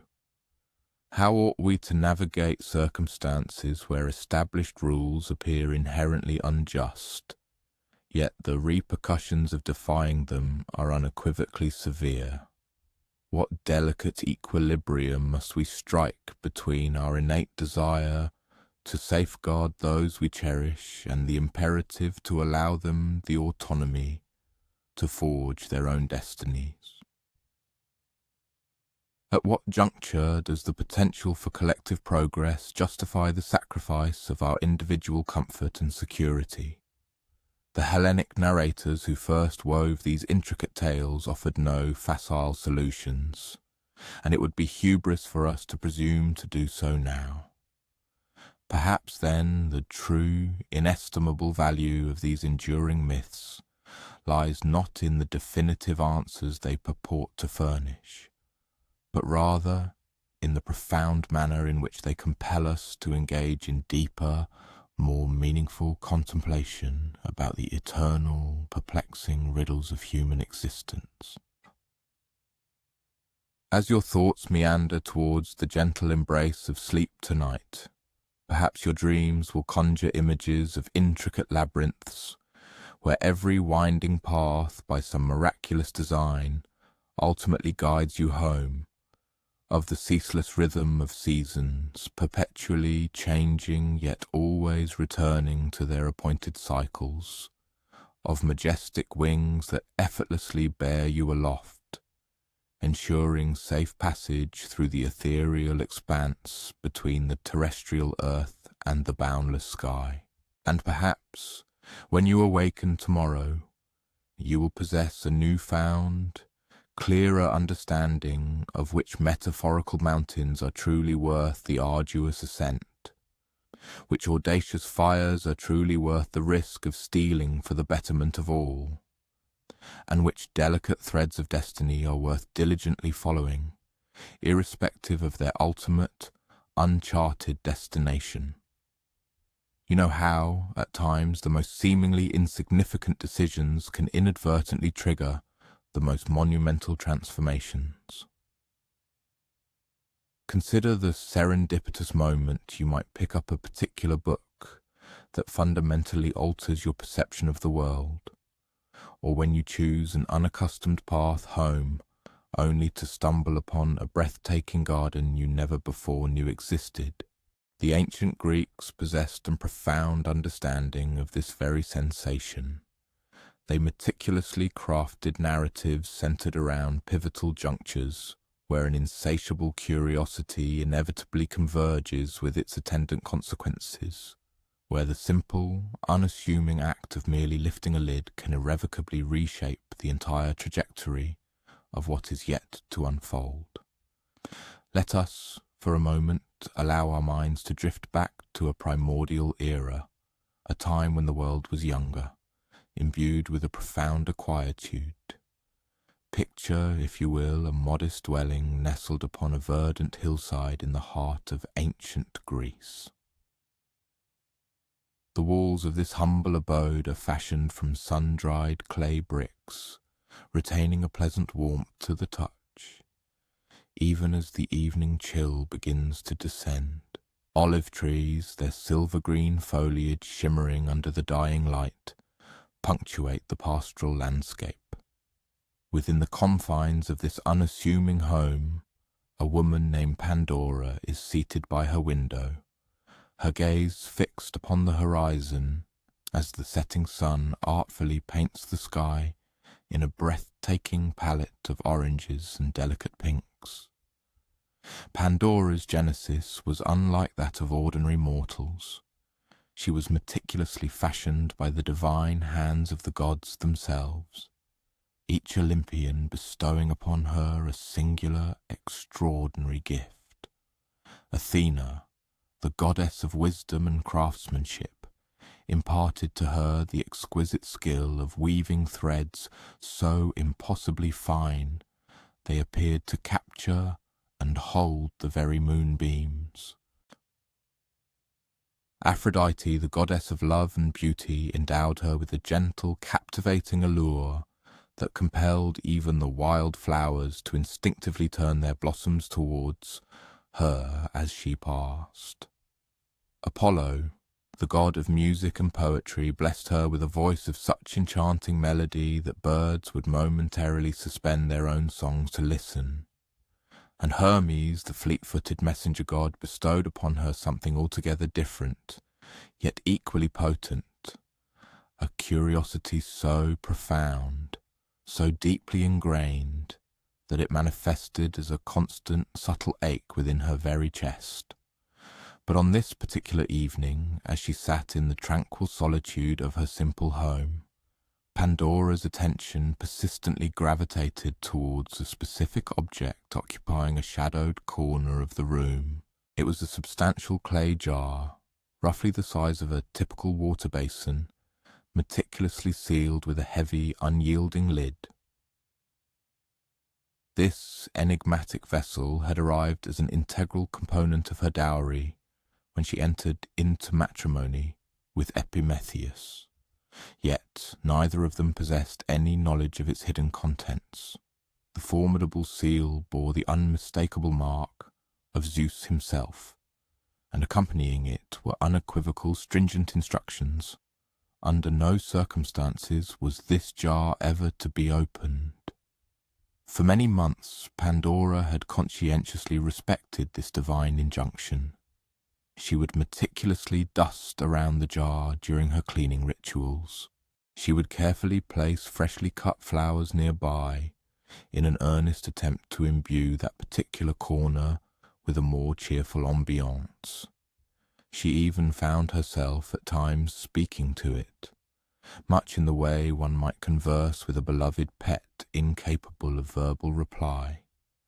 However, the profound curiosity that Hermes had so artfully woven into her very being was not the kind that could be indefinitely suppressed or ignored. What, one might ponder, does it truly feel like to live day in and day out with a question that offers no conceivable answer? To daily confront an object and perpetually wonder about the profound secrets it might conceal. Pandora would often lie awake through the long silent nights, her imagination conjuring vivid scenarios of what might be hidden within. Perhaps it was brimming with glittering gold coins that would emit a soft, melodious clinking sound, if gently shaken. Perhaps it contained precious seeds culled from the very garden of the gods, possessing the miraculous ability to sprout into trees that bore luscious fruit in every season. Or, conceivably, it held ancient scrolls inscribed with wisdom so profound that merely perusing them would elevate her to a level of knowledge rivaling that of the deities themselves. If you have ever experienced that irresistible pull to explore what lies beyond a closed door, or if you have ever felt that tantalizing urge to uncover the contents of a beautifully wrapped gift, then you undoubtedly comprehend the gentle, yet persistent torment that had been steadily intensifying within Pandora's heart. It was not a wild, desperate, or uncontrollable urge. Rather, it was more akin to a steady, soft whisper that, with each passing day, grew incrementally louder and more insistent. On this specific evening, with her husband having journeyed to the neighbouring village to visit his brother, Pandora found herself entirely alone, accompanied only by her burgeoning curiosity and the silent, mysterious jar. She had diligently completed all her daily chores, the intricate weaving, the preparation of their evening meal, the meticulous tending of their small, thriving garden. The house was impeccably clean and pervaded by a profound sense of peace. The flickering oil lamps cast warm, dancing shadows upon the walls, creating an intimate glow. Everything was perfectly quiet, save for the soft, rhythmic chirping of crickets outside, and that relentless, persistent whisper resonating within her own mind. She approached the jar with a deliberate slowness, much as one might cautiously approach a sleeping feline one is loath to startle. The clay surface felt smooth beneath her fingertips, cool despite the balmy evening air. The lid, she noted, was considerably heavier than its appearance suggested, sealed not merely with the indelible mark of Zeus, but with a kind of divine, intrinsic weight that seemed to actively resist her touch. Pandora remained seated beside the jar for a considerable duration, lost in profound thought. She contemplated the gravity of promises and the inherent importance of upholding them. She pondered the sacred nature of trust and how Zeus himself had seemingly entrusted her with this immense responsibility. Yet her thoughts also drifted to the concept of knowledge and understanding, and how the omnipotent gods appeared to deliberately withhold so many profound secrets from mere mortals. Why, she mused, should she not be privy to the contents of an object residing within her own home? The moonlight, streaming through her window, seemed to imbue the jar's surface with a soft, ethereal glow. Or perhaps, she considered, that was merely a trick of her imagination, the potent way anticipation can infuse ordinary objects with an almost magical aura. She carefully placed both hands upon the heavy lid and paused. Her breath held. What, indeed, would one choose to do in that pivotal moment when the irresistible force of curiosity collides with the immovable object of caution in the profound quietude of one's own home, with no guiding presence to influence the monumental decision? With a trembling hand, Pandora lifted the lid just a fraction, intending merely to steal a quick, furtive peek inside. But the instant the ancient seal was broken, something utterly unforeseen and astonishing transpired. The lid seemed to wrench itself from her grasp, propelled upwards as if whatever lay confined within had been relentlessly pushing against it for untold ages. And then, like a plume of dense smoke billowing from a suddenly opened oven, a torrent of things began to pour forth from the jar. Yet these were emphatically not the glittering golden treasures or the miraculous life-giving seeds she had so vividly imagined. These were entities of an entirely different, ethereal nature. Things one could not perceive with the naked eye, but could acutely feel reverberating deep within one's heart and very bones. Sickness drifted out first, an insidious grey mist, swiftly followed by worry, which fluttered around the room with the restless agitation of a trapped moth. Envy, a serpentine malice, slithered across the floor, and hatred, heavy-footed and malevolent, stalked ominously behind it. Pandora watched in mounting terror and growing alarm as these invisible, malevolent troubles rapidly filled her modest home, then spilled inexorably out through the open windows and the doorway, carried by the gentle evening breeze to every conceivable corner of the unsuspecting world. She frantically attempted to replace the heavy lid, but it was already far too late. Old age, a decrepit figure, hobbled forth, followed by sorrow, weeping softly, and pain, limping agonizingly close behind. In her surging panic, Pandora finally managed to slam the lid back down with a resounding thud. But the irreparable damage was irrevocably done.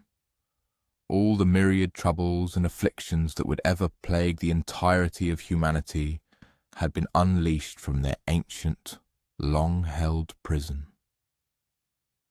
She had naively believed she was merely satisfying a fleeting curiosity about the innocuous contents of a jar. Instead, she had, through one single fateful act, fundamentally and irrevocably altered the very nature of human existence forevermore. But here, within the tapestry of this ancient narrative, lies the often overlooked thread that elevates this account beyond mere sorrow, transforming it into a saga truly worthy of enduring remembrance. As Pandora sat, her tears tracing paths through the dust on her cheeks, beside the now eerily silent jar, a faint sound reached her ears. It was a minuscule, tender voice, emanating from deep within the vessel, speaking with just enough resonance to penetrate the thick clay walls. "Please," implored the voice, as soft and ethereal as a breath of wind, yet possessing an inexplicable, boundless quality of solace. "Please, allow me to emerge as well." Pandora found herself in a moment of profound indecision. Had she not already unleashed a torrent of devastation sufficient for one calamitous evening? Yet the very essence of this voice was strikingly distinct from the cacophony of the others. It was neither demanding nor menacing, but simply an earnest plea. And there was an intrinsic quality to its tone that instilled in her a faint, yet perceptible, diminution of her overwhelming fear. even amidst the crushing weight of her burgeoning remorse. With hands that trembled perceptibly, she gingerly lifted the lid one final time. From within there floated forth an entity that manifested as a delicate, warm luminescence, not harsh and brilliant like the midday sun, nor cold and distant like the starlight, but rather possessing the gentle, inviting warmth of a hearth's glow on a tranquil winter's eve. This was Hope, and in stark contrast to all the malevolent troubles that had eagerly surged forth, Hope deliberately chose to remain in close proximity to Pandora, hovering near her shoulder with the steadfast loyalty of a cherished companion. "Why did you not depart with the others?" Pandora inquired, her voice still fragile and wavering from her recent lamentations. Hope's reply resonated with the melodious chime of wind bells caught in a soft summer zephyr. "Because," she articulated, "wherever the myriad troubles venture, humanity will find its greatest need for me. I do not instigate discord or create predicaments as the others do. Instead, I offer succor, enabling people to navigate and endure them.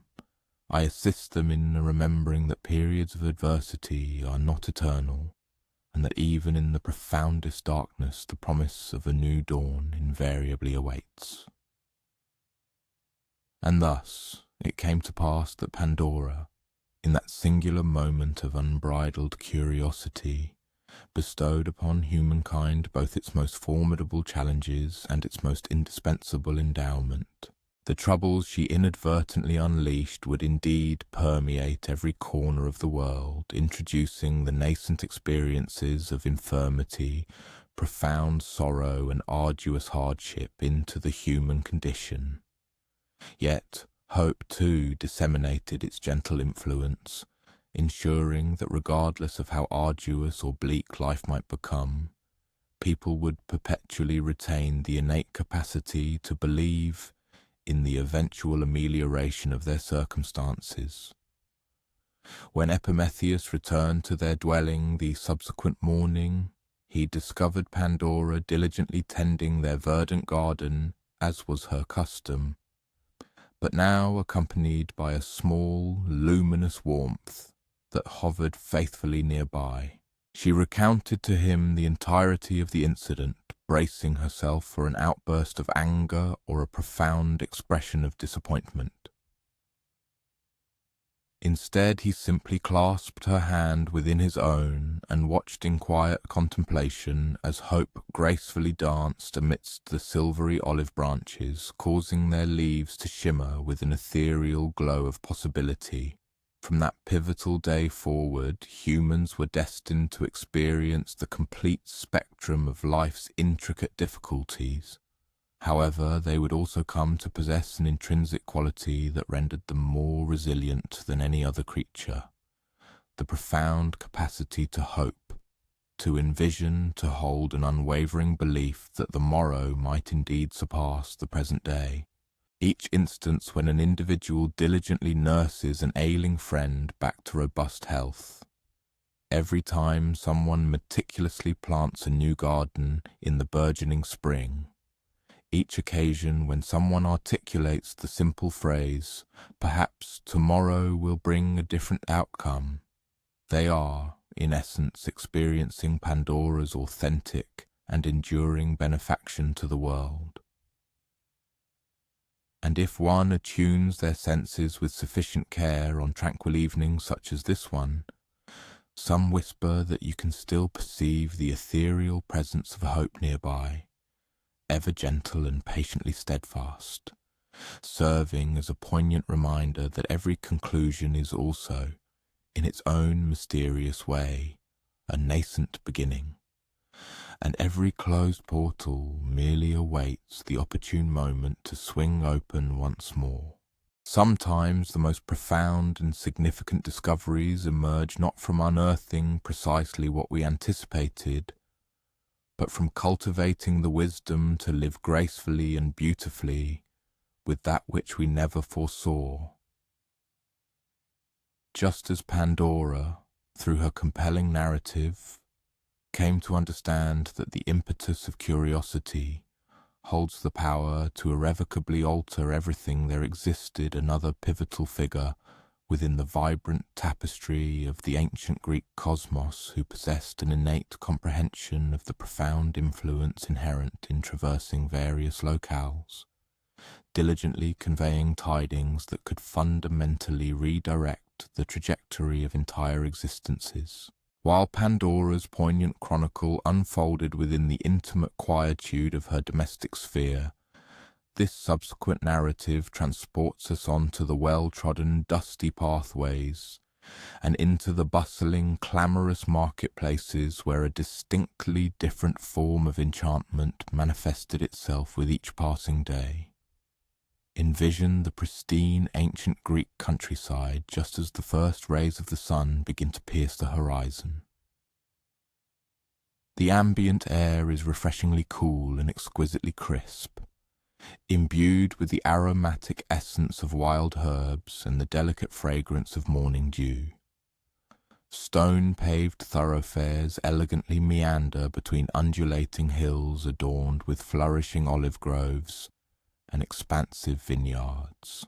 These vital arteries are already teeming with activity, even in the nascent hours of the day. Merchants meticulously guide their donkeys, laden with meticulously crafted pottery and sacks of grain. Travellers proceed in small, cohesive groups, engaging in the convivial exchange of stories and providing mutual companionship, and moving with an almost imperceptible grace among them all, sometimes distinctly visible and at other times seemingly ephemeral, is a figure adorned with winged sandals and grasping a distinctive staff surmounted by two intricately entwined serpents. This is Hermes, and should your path intersect with his on the road, you might not immediately discern his divine nature. He presented himself as an ordinary wayfarer, his garments lightly coated with the dust of the journey, carrying a modest satchel and wearing a wide-brimmed hat to shield his face from the sun's nascent glare. Yet there was an unmistakable quality in his gait that set him apart from every other soul. His footsteps were remarkably light, as if the very ground barely registered his presence. His discerning eyes absorbed every minute detail, the elderly woman labouring under the weight of her heavy water jug, the bewildered child plaintively calling for its mother, the cautious merchant meticulously counting his coins with an air of palpable concern.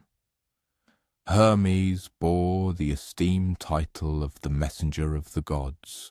However, that designation, while accurate, scarcely encapsulates the breadth and depth of his true functions. Indeed, he was the primary conduit for conveying crucial dispatches between the majestic heights of Mount Olympus and the terrestrial realm of humanity. Yet he also undertook another, more nuanced and profoundly personal role. He seamlessly facilitated all the minor yet indispensable communications that ensure the harmonious flow of everyday life. These were the seemingly ordinary, day-to-day interconnections between people that, while appearing mundane, were in fact utterly essential to the functioning of society. Let us endeavour to shadow him through a typical day, shall we? As the morning sun progressively ascended, casting longer, warmer rays, Hermes approached a pivotal crossroads where three distinct paths converged.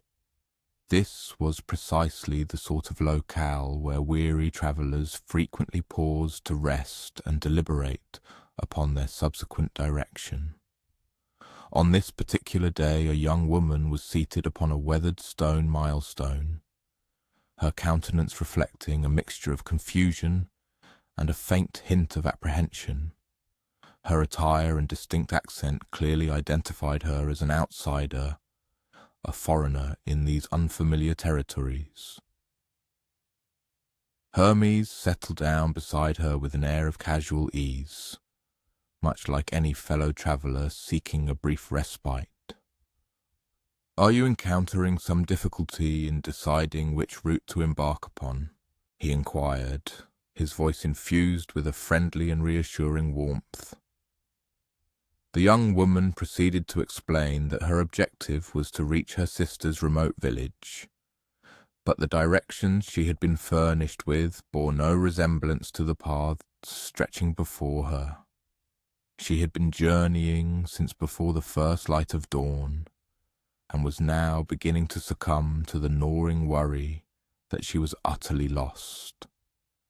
As she articulated her predicament, Hermes listened intently, not merely to the spoken words, but to the underlying emotional currents, the wistful homesickness, the palpable anxiety, and the resolute determination to persevere despite her burgeoning fear. Now Hermes possessed the inherent ability to simply indicate the correct direction and conclude his involvement. However, such a direct approach was not characteristic of his intricate modus operandi. Instead, he initiated a conversation. He inquired about her sister, about the circumstances that had compelled her to journey so far from her native home, and about the specific village she was striving to reach. As their exchange unfolded, other travellers, drawn by the presence of a resting group, began to pause and join them at the crossroads. Before long, a small assembly had gathered, collectively sharing valuable information regarding the roads that lay ahead. It transpired that one of the other travellers, an older gentleman with a cart laden with earthenware pottery, was bound for a village situated in close proximity to the young woman's intended destination. He graciously extended an offer of a ride, which she accepted with heartfelt gratitude. As they made preparations to depart together, Hermes subtly, almost imperceptibly, mentioned to the potter that his wheel appeared to be in need of impending repair. He noted that there was a village located merely a half-day's journey ahead, where a highly skilled craftsman could meticulously restore it to proper working order. This, precisely, is the essence of Hermes's function. He does not merely transmit messages, he actively fosters connections. He ensures that vital information flows precisely to where it is most needed. He orchestrates the serendipitous meetings of the right individuals at the most opportune junctures, and for the most part, the people he assists remain entirely unaware that they have encountered a god. They simply retain the memory of a particularly helpful fellow traveller who possessed an uncanny knack for knowing precisely what to articulate. As the day progressed and the sun's warmth intensified, Hermes continued his journey along the meandering road. He traversed a bustling marketplace within a quaint town, where vendors vociferously advertised their wares and customers engaged in lively haggling over prices. Here his interventions were more subtle in their execution, yet no less significant in their impact. He lingered discreetly near a spice merchant who had been struggling considerably to sell his aromatic goods. The spices themselves were of exceptional quality, but the merchant, a naturally shy individual, lacked the acumen to effectively attract patrons. Hermes initiated a casual conversation with the merchant, inquiring about the exotic origins of the various spices.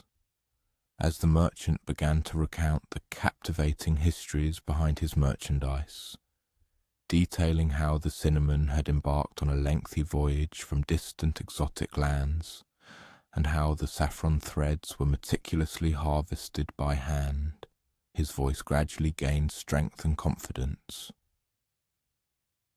Other potential customers, their curiosity piqued by the intriguing narratives, began to converge around his stall. Before long, the merchant was successfully completing sales, not solely due to the superior quality of his products, but because he had discovered the art of sharing the compelling stories that rendered them truly extraordinary. Simultaneously, Hermes's keen gaze alighted upon a young boy who had been observing the vibrant marketplace with wide, inquisitive eyes. The boy was clearly captivated by the flurry of activity, but his demeanour also conveyed a sense of hunger and a slight air of being lost. Without drawing any overt attention to his actions, Hermes subtly mentioned to a passing baker that there was a child nearby who appeared to be in need of a nourishing meal. The baker, a compassionate woman with children of her own, quietly set aside a freshly baked roll and some cheese for the boy. This exemplifies the particular magic of Hermes. It is not showy or overtly dramatic, but profoundly practical and deeply impactful. He possesses an innate understanding that the intricate machinery of the world operates on the lubrication of communication, on the willingness of people to extend assistance to one another, and on the efficient transmission of information to its designated recipients. He perceives the latent connections that others inadvertently overlook, and with a gentle touch, facilitates their realization. As the afternoon began its graceful transition into evening, Hermes found himself walking in amicable companionship alongside a merchant who was journeying homeward after a remarkably successful trading expedition. The merchant was in excellent spirits, his cart now noticeably lighter, yet his purse considerably heavier. They proceeded together in a comfortable, companionable silence for a period, savouring the cooler evening air and the golden, diffused light that imbued everything with an aura of tranquillity and timelessness. "You know," the merchant mused aloud, "I have been traversing these very roads for 2 decades, and yet I continue to unearth something novel and unexpected on every single journey. Just today, I learned about a specific variety of olive oil I had never before encountered, and I had the good fortune to meet a skilled weaver who imparted to me a new, ingenious knot for securely fastening my goods. It is quite remarkable how much there is to absorb and learn if one simply maintains an attentive disposition." Hermes offered a knowing smile. This precisely was the kind of outlook he most admired, an openness to embracing new information, a genuine willingness to acquire wisdom from others, and a deep understanding that every individual one encounters might possess something inherently valuable to impart. "The very roads themselves serve as our instructors," he concurred sagely. "Every journey, in its truest sense, is not merely one voyage, but 2 distinct expeditions, the one undertaken by your feet and the profound odyssey embarked upon by your discerning mind." As they finally reached the merchant's bustling village, Hermes paused for a moment. He had one final commission for the day, an undertaking that leaned more toward his traditional divine responsibilities. A crucial dispatch from Zeus himself required transmission to a venerable temple priest in the neighboring town. Yet even this official mandate, typically demanding a grand display, Hermes approached in his own distinctive fashion. Instead of materializing within the hallowed temple in a sudden flash of celestial brilliance, Hermes simply strolled up to the priest as the latter was in the process of securing the sacred building for the evening. He handed over the communique as if he were merely another wayfarer who had been asked to convey it.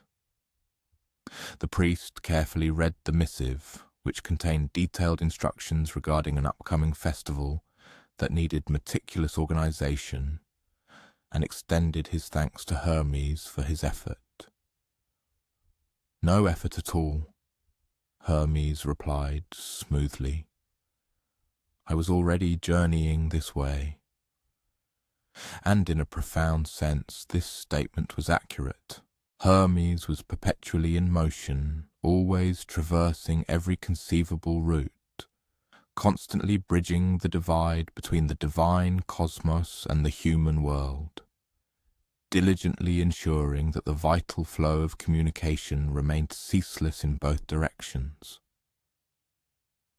As the veil of night descended, Hermes discovered himself within a convivial inn, a customary haven where weary travellers congregated to partake in warm meals and exchange their varied stories before seeking repose.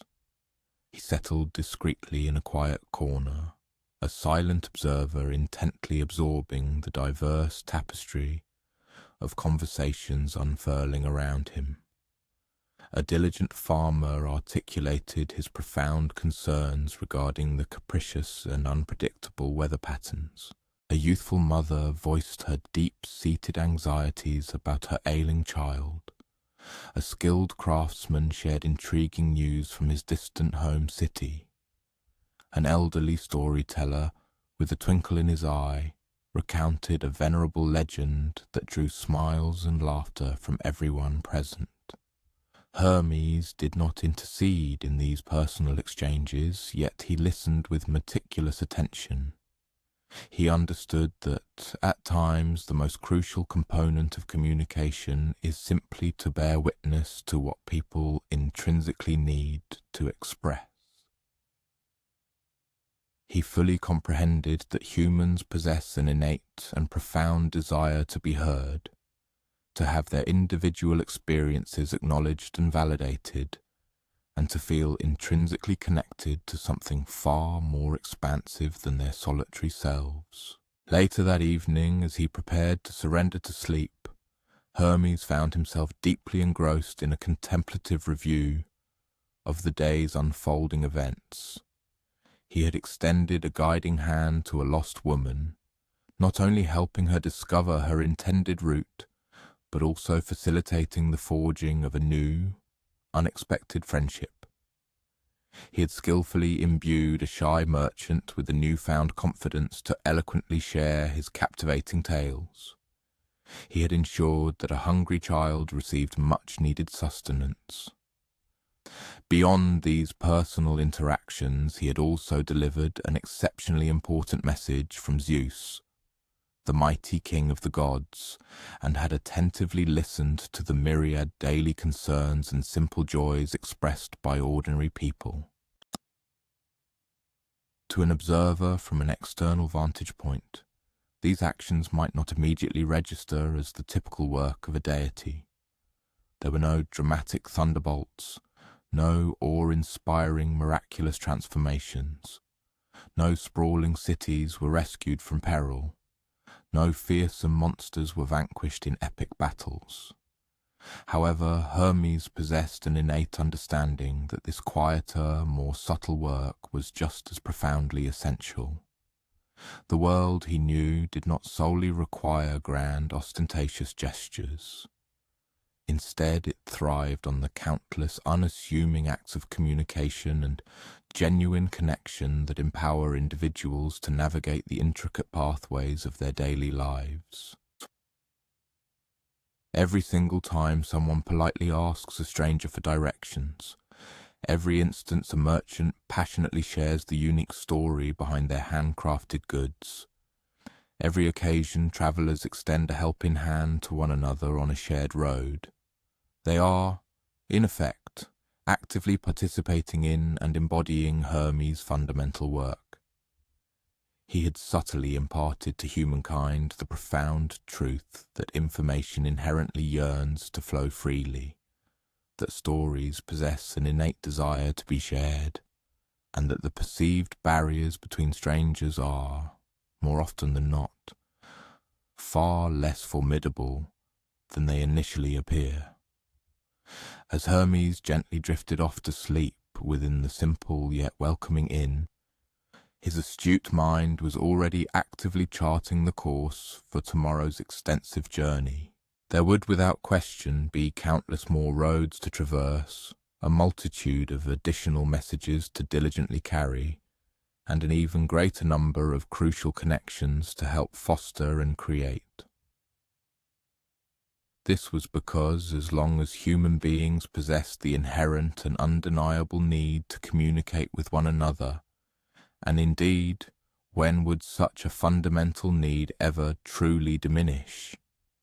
There would always be a profound and enduring purpose for the messenger God who deeply understood that the most profoundly important messages were not always the grand official pronouncements, but rather the myriad everyday exchanges that played a pivotal role in helping people feel less isolated and more connected in the vast expanse of the world. And should you, in your own personal travels, ever experience a serendipitous encounter with an exceptionally helpful stranger, someone who seemed to materialize precisely at the most opportune moment, with exactly the piece of information or assistance you desperately required, well, perhaps that was merely a fortunate alignment of circumstances. Or perhaps Hermes continues his tireless work, still out there walking the ancient roads in his unassuming, dust-laden traveller's clothes, meticulously ensuring that the right words reach the right ears at precisely the most critical time. While Hermes possessed an unparalleled and profound understanding of the immense power inherent in delivering the right message at precisely the opportune moment, history also records an instance where a crucial communication was conveyed in the most utterly unexpected and deceptive fashion. This particular message arrived artfully wrapped in the form of massive wooden wheels, cunningly disguised as a benevolent and innocuous gift, yet clandestinely carrying something entirely and dangerously different within its hollow interior. Indeed, it is sometimes the case that the most profoundly important communications are precisely those that bear no outward resemblance to conventional messages at all, masquerading instead as something benign. Let us now transport our imaginations to the venerable shores of ancient Troy, a fabled locale where the expansive, azure sea gracefully converges with a sweeping, fertile plain, and a magnificent city majestically ascends, proudly fortified behind its formidable, sky-piercing ramparts. However, this particular depiction is not of Troy during its golden epoch of unparalleled prosperity and profound peace. This is Troy as it stands after a grueling and relentless decade of incessant warfare, a period during which the very ancient stones comprising the city's formidable defensive walls seemed to sag with an almost palpable weariness, and the beleaguered populace within moved with the careful, perpetually watchful steps of those who had endured an excessively prolonged existence, shadowed by constant danger and imminent peril. Picture, if you will, the dramatic scene as the nascent morning light gently began to illuminate the ancient battlements. The colossal fortifications, those massive walls that had steadfastly protected the city of Troy for a full decade, stood as robust and unyielding as they ever had, meticulously constructed from stone so flawlessly interlocked that it would have been utterly impossible to insert even the thinnest knife blade between their unyielding surfaces. Grand, imposing towers punctuated the defensive line at consistent strategic intervals, each one vigilantly manned by sentinels whose eyes, hardened by countless skirmishes and the grim realities of war, ceaselessly scrutinized the distant horizon. Yet, on this particular dawn, a profound and astonishing alteration was strikingly evident. The sprawling encampment of the Achaeans, which had occupied the expansive plain for so many innumerable years, a provisional city composed of countless canvas dwellings and flickering cook fires that had over time assumed an almost permanent fixture in the landscape, had vanished entirely. The extensive beach, where hundreds of dark-hulled vessels had been laboriously pulled up onto the sand, now lay utterly desolate, save for the distinct imprints their keels had etched into the pebbled shore. After a protracted decade of unyielding siege, the Hellenic forces appeared to have simply, inexplicably, departed. From their elevated vantage points atop the formidable walls of Troy, the populace peered out, their faces a complex mixture of profound amazement and utter confusion. Could this protracted ordeal genuinely be concluded? Had their relentless adversaries truly abandoned their 10-year endeavour and finally set sail for their distant homelands? The pervading silence that now enveloped the plain felt profoundly unsettling, a stark and eerie contrast to the cacophony of incessant warfare that had defined so many preceding years, the jarring clang of bronze weaponry, the fervent shouts of combatants, and the grinding creak of formidable siege engines. Now only the rhythmic murmur of waves gently lapping against the shore and the mournful cries of seabirds foraging for sustenance in the deserted camp disturbed the quietude. Yet the Achaeans had not left the expansive plain entirely empty. Near the beach, distinctly discernible from the city's imposing ramparts, stood a singular object that compelled every individual to halt their movements and stare in stunned disbelief. It was a horse, certainly, but not one of living flesh and blood. This equine effigy was absolutely colossal, meticulously fashioned from wood with such exquisite artistry that even from a considerable remove, one could clearly discern the painstaking precision bestowed upon every minute detail. Its majestic neck arched with an air of proud defiance. Its finely carved wooden mane appeared to ripple as if stirred by an unseen breeze, and its eyes, despite being merely sculpted from timber, possessed an uncanny semblance of vitality. The immense horse rested upon a wheeled conveyance, suggesting it was designed for translocation. However, no one remained to propel it. It sat in solitary grandeur on the barren plain, resembling either a solemn memorial or, indeed, a magnanimous offering. Within the fortified confines of Troy, the contentious deliberation regarding the mysterious wooden horse commenced without a moment's delay. A significant segment of the populace unequivocally believed it to be a transparent stratagem of some kind, a cunning ruse. The Achaeans, they reasoned with conviction, would not simply relinquish their protracted decade-long siege and forsake an object of such overt, intrinsic worth. Conversely, other voices posited that it could represent a pious oblation, a desperate and conciliatory endeavour by the withdrawing Hellenes to appease the angered gods for their conspicuous failure to conquer the formidable city. Yet another faction, brimming with an understandable sense of triumph, regarded it as a legitimate trophy of victory, one that rightfully pertained to Troy now that their enemies had precipitously departed, seemingly in defeat. As the day gradually advanced, further elucidating particulars concerning the Greeks' departure began to surface. Reconnaissance teams cautiously ventured forth from the city's formidable gates and, during their careful exploration, chanced upon a solitary Achaean soldier concealed near the shoreline. Upon being presented before the venerable King Priam, This individual, who identified himself by the name of Sinon, artfully spun a thoroughly persuasive and intricate narrative.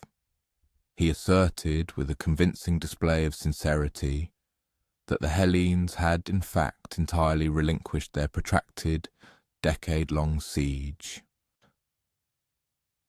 However, he continued, prior to their definitive departure, they had meticulously constructed the monumental wooden horse as a votive offering to the powerful goddess Athena, in the fervent hope of securing a propitious and unhindered return voyage to their distant homeland.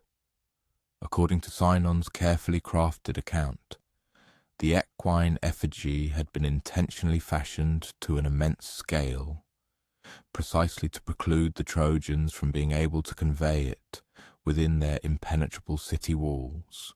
The Achaeans, he cunningly claimed, held the firm conviction that if Troy were to possess the sacred offering specifically intended for Athena, the formidable goddess would extend her perpetual and inviolable aegis over the city, thereby rendering it genuinely and eternally unconquerable.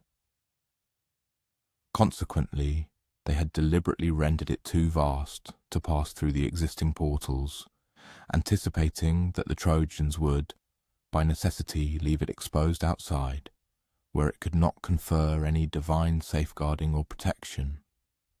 Sinon's detailed account was, in truth, a remarkably cunning fabrication, one that resonated deeply with the inherent pride and desperate hopes of the Trojans. It presented an unprecedented opportunity not merely to commemorate their hard-won triumph, but to claim a coveted prize that would purportedly guarantee their city's immunity from any future hostile incursions. Consequently, the already fervent deliberation within the city intensified significantly. Certain dissenting voices, primarily those of prudence and seasoned wisdom, vehemently urged circumspection. The esteemed priest Laocoon, for instance, issued a dire admonition that one should never repose trust in Hellenes bearing ostensible gifts, unequivocally advocating for the immediate demolition of the equine effigy. However, the chorus of opposing viewpoints resounded with far greater volume and persuasive power. Why, they argued passionately, should this magnificent wooden creation not be ushered within the city's protective embrace? They posited that they could either temporarily reconfigure the existing portals or even carefully dismantle a section of the formidable wall. After a grueling decade of being confined within their besieged metropolis, a great many Trojans yearned desperately to undertake an audacious and joyous act of celebration. They harboured a profound desire to believe that the protracted conflict was genuinely concluded. They longed to feel they had achieved something more substantial than mere survival. What course of action would you have sanctioned had you been present in that pivotal council chamber, privy to these impassioned arguments? It is often the case that the most perilous decisions are precisely those that bestow upon us exactly what we earnestly believe we desire. The momentous and fateful resolution was ultimately reached to convey the colossal wooden horse within the city's protective defences. This ambitious endeavour necessitated countless hours of arduous and concentrated labour.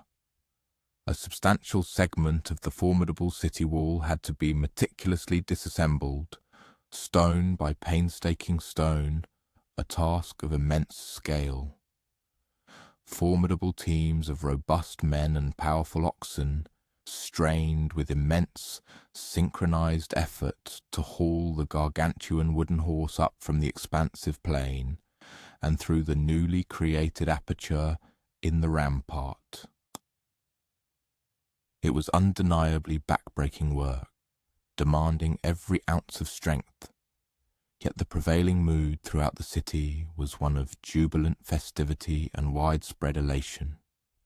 Children, their faces alight with unbridled excitement, scampered alongside the colossal effigy, their joyous laughter echoing through the streets as they engaged in playful antics. Women leaned precariously from their windows and rooftops, eager to obtain a clearer vantage point of the unfolding spectacle. Even the venerable elderly, many of whom had not ventured beyond the confines of their residences for years due to the siege, emerged to bear witness to this truly historic and transformative occasion, a symbol of their perceived victory. With the solemn approach of evening, the colossal wooden horse stood prominently within Troy's bustling main square, an object both magnificent in its artistry and profoundly enigmatic in its presence. Numerous torches were ignited around its massive base, casting a warm, flickering glow that made the polished wood gleam resplendently and highlighted the intricate carved details in stark, dramatic relief. Individuals reverently draped vibrant garlands of freshly picked flowers around its majestic neck. Others placed humble offerings at its foot, freshly baked bread, rich wine, fragrant blossoms, treating the wooden effigy with the solemnity and deference due to a sacred shrine. The entire city immersed itself in fervent celebration that extended deep into the night. There was joyous music, spirited dancing, copious wine, and abundant feasting, a release of pent-up emotion. The populace, who had endured the unrelenting psychological strain and physical privations of a decade-long siege, finally permitted themselves the profound luxury of believing they were utterly and irrevocably safe. Guards, who had maintained an unceasing, vigilant watch for 10 long years, now significantly relaxed their patrols and observation duties. Gates that had been meticulously barred and heavily reinforced every single night were left with only nominal protection. After all, in their collective mind, the formidable enemy was decisively gone, and Troy had unequivocally emerged victorious. Within the cavernous, darkened interior of the colossal wooden horse, a contingent of 20 elite Greek warriors maintained an absolute, profound silence.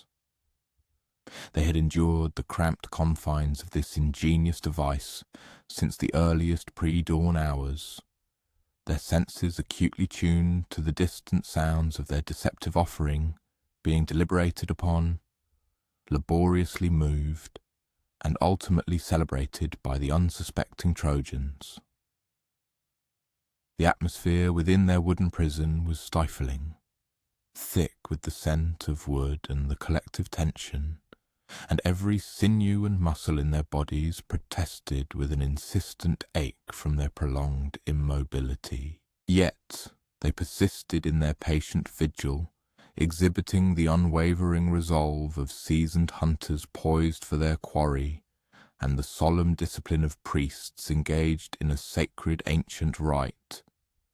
These were not merely common soldiers, they represented the pinnacle of the Greek military, their perilous mission masterminded and led by the sagacious Odysseus, whose brilliant intellect had conceived this audacious stratagem.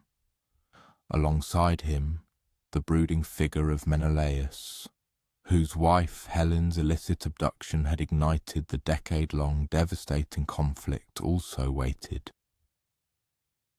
The formidable Ajax, renowned for his bear-like strength and his legendary ferocity in combat, was present, as was Diomedes, a warrior still young in years but already celebrated for his indomitable courage. Each man among them understood with stark clarity that the events of this imminent night would irrevocably seal the fate of a 10-year war, determining whether it culminated in triumphant victory or catastrophic defeat. As the city of Troy gradually yielded to the embrace of sleep, the concealed combatants within the horse intently monitored the subsiding sounds of urban life. The vibrant melodies of music and the joyous peals of laughter slowly diminished, fading into the deepening quiet. The rhythmic echo of footsteps on the ancient stone pathways grew increasingly sporadic. Even the city's sentinel dogs ceased their barking, settling into their nightly repose. The Greeks, demonstrating an extraordinary degree of self-control, waited still longer, until the pervasive silence of the city became so profound that they could discern the faint, rhythmic murmur of waves breaking upon the distant shoreline. Only then, executing each movement with exquisite, almost imperceptible care, did they commence their silent egress. One after another, they deftly lowered themselves using ropes from a cleverly concealed panel nestled within the horse's belly. Their feet, shod for stealth, met the hallowed ground of Troy without a whisper. These were individuals who, through years of arduous training and countless skirmishes, had mastered the art of moving like spectral shadows, capable of navigating the darkest hours without betraying their presence to a sleeping foe. Once the entire contingent of 20 had successfully disembarked, they swiftly organized themselves into distinct groups, each assigned a precise and critical objective.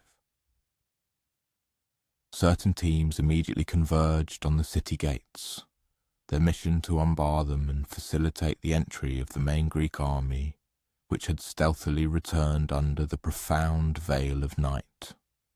Other groups, moving with practiced precision, advanced towards vital strategic locations throughout the city, the royal palace, the revered temples, and the crucial armories. Their intimate knowledge of Troy's intricate layout, meticulously acquired over a decade of siege and observation, ensured that they knew precisely where to strike. The initial phase of Troy's capture unfolded with an eerie, almost unsettling quiet. City guards, caught entirely unawares, were swiftly subdued and neutralized before they could even contemplate raising an alarm. The massive gates, which had withstood countless assaults, were opened from within by their unseen liberators. The principal Greek army then surged through the city's thoroughfares like an ominous dark tide, moving with ruthless efficiency and an unstoppable impetus. By the time the majority of the Trojan populace awakened to the horrifying reality of their situation, it was already irrevocably too late to mount any semblance of an organized or effective defense. Now, in the midst of the burgeoning pandemonium, the colossal wooden horse stood deserted in the central square. Its profound secret had been dramatically unveiled, its cunning purpose triumphantly fulfilled amidst the escalating chaos that engulfed the city. The monumental effigy presented an almost melancholic spectacle, akin to a cherished toy summarily abandoned by children who had, in their fleeting attention, moved on to new, more engaging pursuits. The vibrant garlands of flowers that had adorned its neck now appeared noticeably wilted, their petals drooping, and the numerous votive offerings placed at its base lay scattered and trampled by the frenzied rush of desperate feet. By the first faint streaks of dawn, the venerable city of Troy had irrevocably fallen.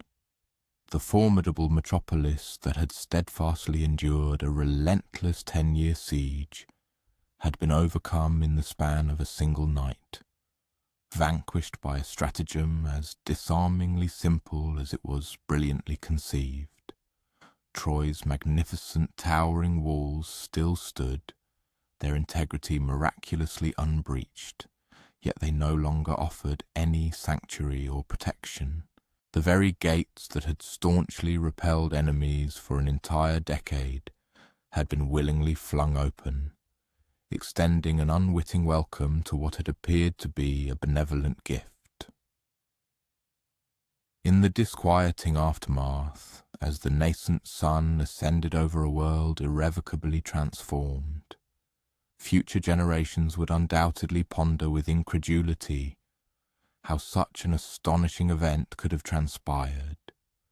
How, indeed, could an entire, sophisticated city have been so thoroughly deluded by an object that, in the cold light of retrospective analysis, appeared so patently fraught with danger? Yet this perplexing outcome lies at the very heart of the most masterful deceptions. Their efficacy stems precisely from their ability to cater to and confirm people's deeply held desires and preconceived notions. Troy, after a decade of grinding conflict, desperately yearned to believe that the protracted war had finally concluded. They fervently wished to perceive themselves as having achieved a magnificent, decisive victory. Their deepest longing was to celebrate, to relax their weary guard, and to reclaim the normalcy of their lives. The artfully crafted horse presented them with the embodiment of all these aspirations, meticulously cloaked in beautiful timber and artfully presented as a divine benediction. It was, in essence, the quintessential gift, because it promised to satiate their profoundest hopes and longings. The enduring narrative of the Trojan horse serves as a potent admonition, reminding us that the most perilous communications are frequently those that resonate perfectly with our preconceived desires. The subtle distinction between a genuine gift and a cunning trap can often be discerned only through the lens of shifting perspective and the passage of time.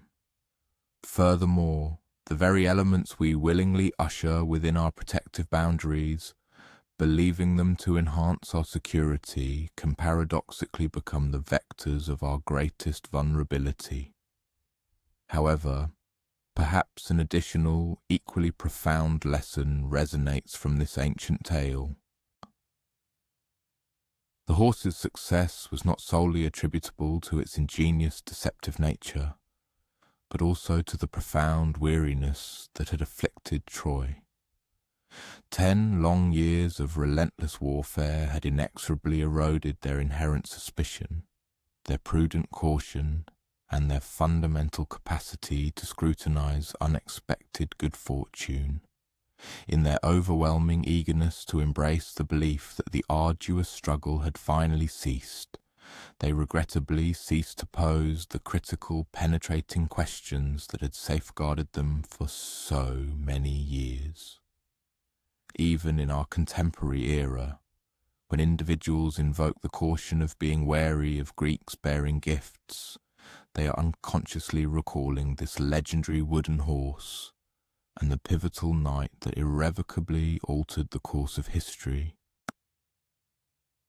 They are remembering that the most aesthetically pleasing presents can sometimes conceal hidden, exorbitant costs, and that the true premium of enduring safety often demands a perpetual willingness to harbour a degree of skepticism, even in the face of our most cherished good fortune.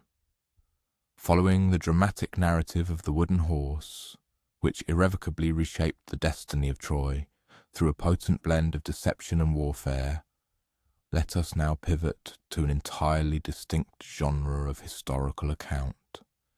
This is a story where profound conflicts were not resolved through the cunning of stratagems or the brutal clash of armies, but rather through an altogether different, more revolutionary approach.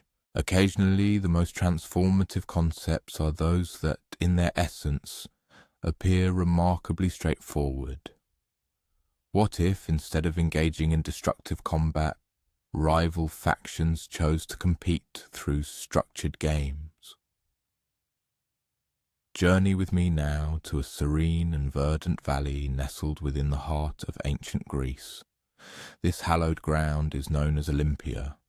In stark contrast to Troy, with its imposing, unyielding walls, or the bustling metropolis of Athens, replete with its vibrant markets and ornate temples, Olympia evokes an entirely distinct sensation from the very moment of one's arrival.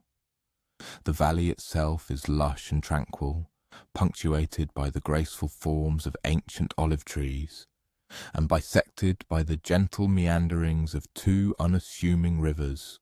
Temples certainly dot this landscape, yet they are conspicuously devoid of the fortress-like defensive architecture so prevalent in the great cities.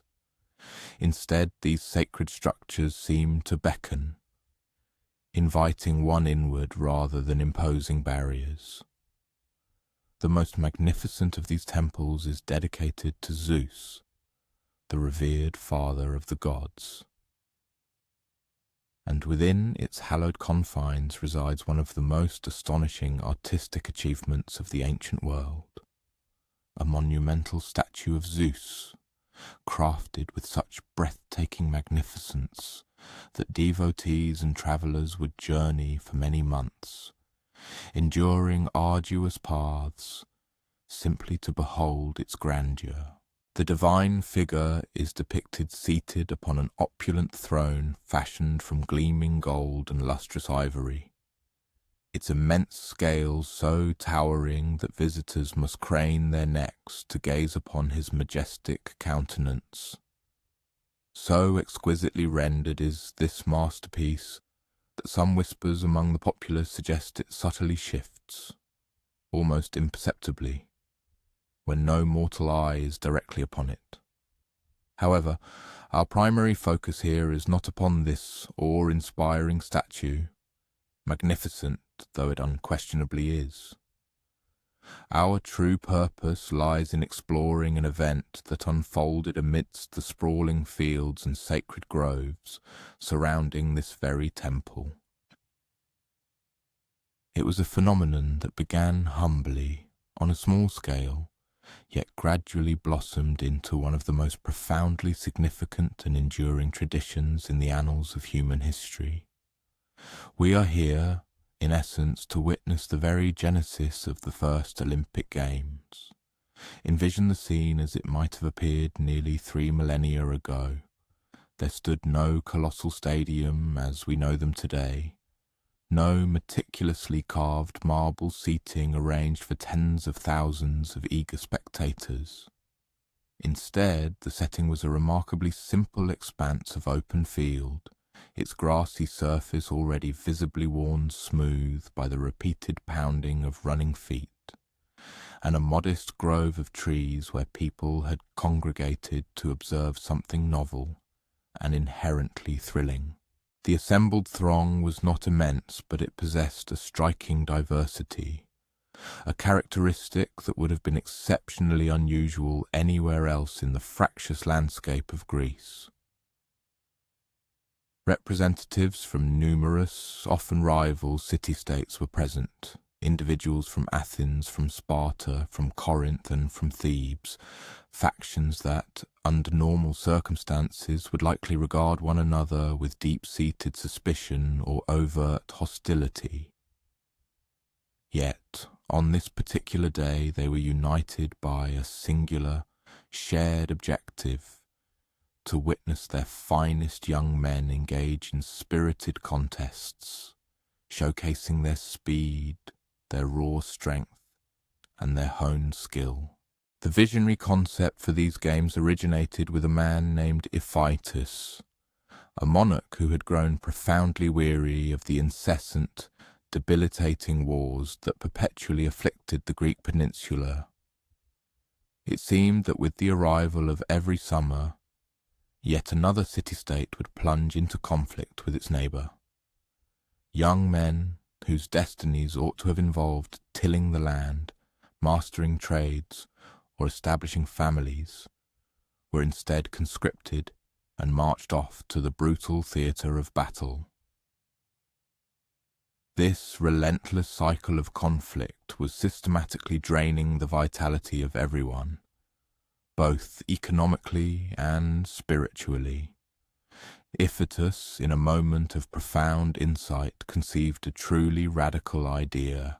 What if there existed a viable mechanism through which Greek cities could engage in intense competition without resorting to mutual slaughter? What if, instead of dispatching formidable armies, they were to send forth their most exemplary athletes? What if the very measure of victory could be recalibrated, no longer defined by conquered territories or vanquished foes, but rather by the sheer velocity of a runner or the impressive trajectory of a discus thrower? The inaugural Olympic Games, by the grander standards of later eras, were remarkably unpretentious. The competitive program featured only a single event, a straightforward sprint contested over the length of the field, approximately 200 yards. The participating runners aligned themselves at one extremity of the course, their bare feet digging firmly into the dusty ground, seeking optimal traction. They wore no specialized footwear, no elaborate athletic attire. Indeed, some chose to compete entirely unclothed, convinced that this practice enhanced their running speed and offered a clearer, more unadulterated display of their peak physical conditioning. Yet even this seemingly simple foot race resonated with a revolutionary spirit. As the athletes assumed their starting positions, a hush descended upon the gathering, a moment of quietude that felt profoundly distinct from the tense silence preceding a military engagement. This was an anticipation devoid of dread, a competition unburdened by hatred. The runners regarded one another not as mortal enemies destined for destruction, but as fellow athletes to be accorded respect and to be challenged in a spirit of honourable rivalry. The signal for the race's commencement was then given, perhaps a resonant shout directly from Iphitus himself, or a sharp, piercing blast from a horn, and the assembled runners instantaneously propelled themselves forward. Dust billowed from beneath their rapidly moving feet as they surged down the field, their bodies straining with every ounce of effort, their countenances etched with intense concentration.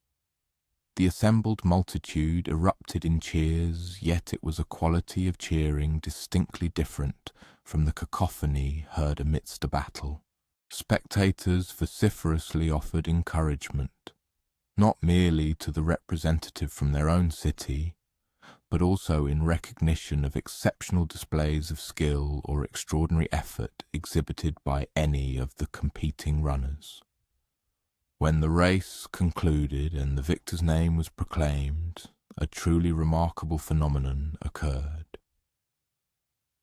Instead of asserting claims over conquered territory or demanding punitive tribute, the triumphant athlete was presented with a modest crown, fashioned from olive branches, meticulously cut from the sacred trees within Zeus's hallowed grove.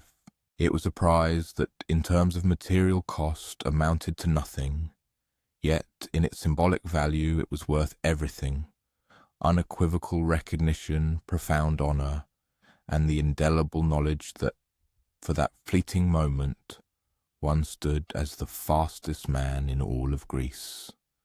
Yet the ultimate triumph was not attributable to any singular competitor who crossed the finish line. Instead, it belonged to a profound concept, the audacious notion that human beings possessed the capacity to redirect their inherent competitive drives into endeavours far removed from military aggression. People conversed with palpable excitement, pondering the extraordinary spectacle they had just witnessed. Could this novel approach truly succeed? Was it conceivable that athletic rivalry might, at least on occasion, serve as a viable substitute for armed conflict? The unfolding narrative unequivocally demonstrated that indeed it could. With each passing year, the esteemed Olympic Games expanded their scope and grandeur. An increasing array of disciplines was incorporated into the program, including more arduous foot races, intricate wrestling bouts, pugilistic contests, thrilling chariot races, and the demanding pentathlon, which encompassed 5 distinct athletic challenges. The rudimentary playing field gradually evolved into a meticulously constructed stadium, while ephemeral shelters gave way to enduring architectural marvels. What originated as a localized cultural celebration blossomed into a truly international spectacle, attracting both skilled contestants and eager spectators from every corner of the vast Mediterranean world.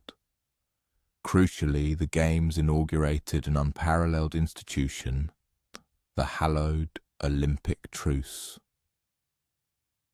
For the entire duration of the month-long Olympic period, all hostilities between the disparate Greek city-states were compelled to cease. This cessation of conflict was not confined merely to the vicinity of Olympia. It extended universally across the Hellenic lands. Armies were obliged to lay down their formidable armaments, and soldiers were mandated to return to their homes. The only permissible engagements were those valiantly contested within the stadium, utilizing running shoes and intricate wrestling holds rather than the lethal implements of swords and spears. One can readily envision the transformative impact that this unprecedented peace had upon the lives of ordinary citizens. Agriculturalists could diligently tend to their vital crops without the constant dread of invading armies devastating their fertile fields. Traders and merchants could traverse the arterial roads of the region unburdened by the pervasive fear of brigands or sudden military incursions. Families were afforded the profound relief of dispatching their sons to partake in the glorious games, rather than witnessing them march off to the grim realities of war. For a precious 4-week interlude occurring every 4 years, the entirety of the Greek world collectively exhaled, momentarily recalling the profound sensation of tranquility. The dedicated athletes who converged upon Olympia to compete found themselves immersed in an utterly distinctive milieu. Within the sacred precinct of Olympia, the prevailing political alliances or enmities of one city-state held no sway whatsoever. Regardless of whether Athens and Sparta were embroiled in bitter warfare or enjoying a period of uneasy peace, Athenian and Spartan athletes were free to contend side by side, share common sleeping quarters, break bread together, and freely exchange their specialized training methodologies. Through these shared experiences, they came to realize that their supposed adversaries were, in many fundamental respects, remarkably akin to themselves. Young men who cherished their families, took immense pride in their physical prowess, and harbored a fervent desire to test their abilities against the most formidable competition available. Some of the most poignant anecdotes emanating from the nascent Olympic era recount these unforeseen bonds of friendship. There exists the touching narrative of a Spartan runner who, having sustained an injury during a grueling race, was compassionately assisted to the finish line by his Athenian rival, even though their respective cities were then locked in armed conflict. Another memorable account tells of 2 formidable wrestlers from antagonistic cities who forged such an intimate friendship during the games that they successfully persuaded their respective monarchs to engage in negotiations for a lasting peace treaty. Furthermore, the games heralded the emergence of an entirely novel archetype of hero, diverging from the prevailing tradition of venerating warriors celebrated for their high enemy count, or generals lauded for their vast territorial conquests, ancient Greece began to bestow honour upon athletes who had attained unparalleled excellence through rigorous training, unwavering discipline, and scrupulous fair play. These illustrious Olympic victors were welcomed back to their hometowns with elaborate parades and exuberant festivities. However, their acclaim stemmed from their capacity to inspire beauty and uplift the human spirit, rather than from acts of destruction. Perhaps the most astonishing aspect of all is the astonishing longevity of the Olympic Games, which persisted for an astounding span of over a millennium. Long after the very city-states that had conceived and established them had been subjugated by the burgeoning might of Rome, and indeed long after the vast Roman Empire itself had undergone profound and unrecognizable transformations, the Olympics steadfastly endured. With an unwavering rhythm, every 4 years athletes would gather in the hallowed grounds of Olympia to engage in peaceful contests, to pay homage to the gods through magnificent displays of human perfection, and to unequivocally demonstrate that competition need not inevitably culminate in conflict. What initially began as a single king's visionary aspiration for an alternative to the relentless cycle of warfare ultimately solidified into one of the most enduring and influential institutions in the annals of human history. The ancient Olympics finally drew to a close only when evolving religious doctrines rendered these venerable pagan festivals culturally unpopular. Nevertheless, the profound underlying ideal never truly faded into obscurity. More than 1,500 years subsequent to their cessation, individuals recalled the noble Olympic ideal and resolved to resurrect it, thereby giving birth to the modern Olympic Games that continue to captivate and inspire the world today. Each instance one observes athletes from disparate nations contending in amicable rivalry today. Every occasion one witnesses competitors, after a fiercely contested match, extend a hand in mutual respect, and every time the symbolic Olympic flame is kindled to inaugurate a new cycle of games, one is, in essence, bearing witness to the perpetuation of an idea that first took root in that serene valley of ancient Greece. This is the powerful conviction that human beings are capable of competing without resorting to mutual annihilation.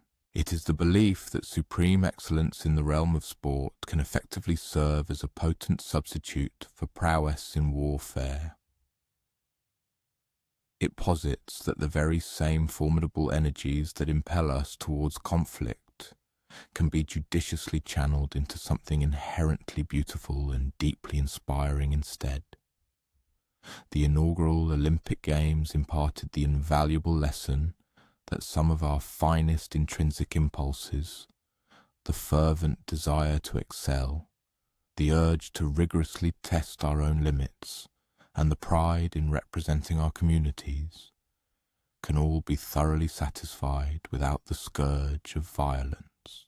They convincingly demonstrated that strangers can forge bonds of friendship through shared challenges, and that the taste of victory is rendered infinitely sweeter when it is achieved through the tenets of fair play rather than through deceit or brute force.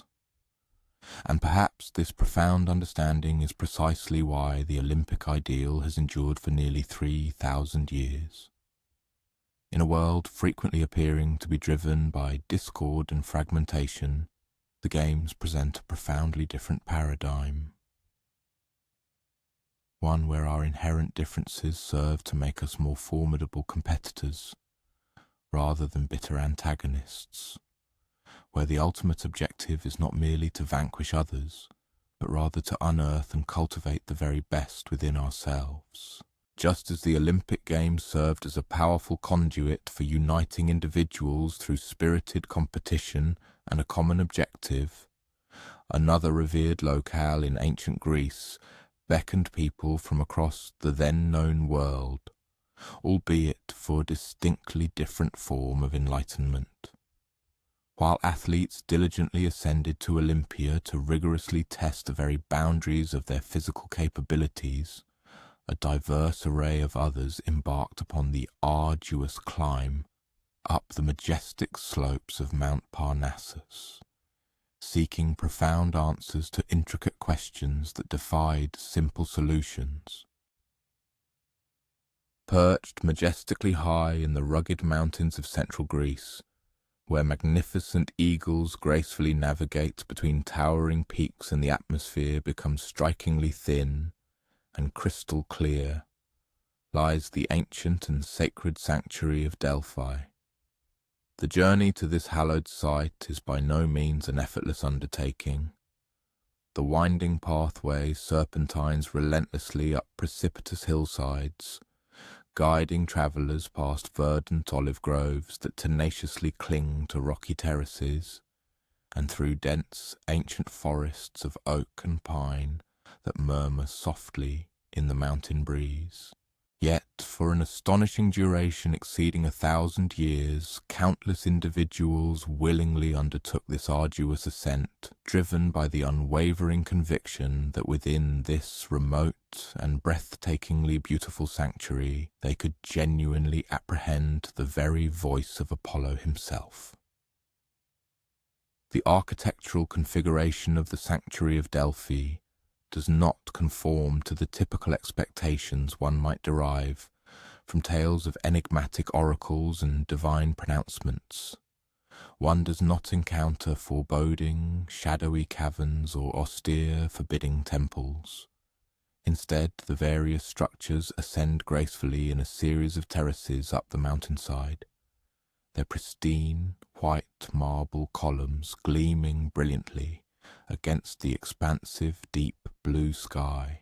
The hallowed temple of Apollo occupies the central position within this sprawling complex, exuding an air of elegance and welcoming serenity, encircled by numerous treasuries meticulously constructed by various Greek city-states to house their precious votive offerings to the revered deity. However, the true, pulsating heart of Delphi resides not within any edifice at all. It is, in fact, embodied by a living person, the Pythia, the venerated priestess who serves as the direct mouthpiece or oracle of Apollo.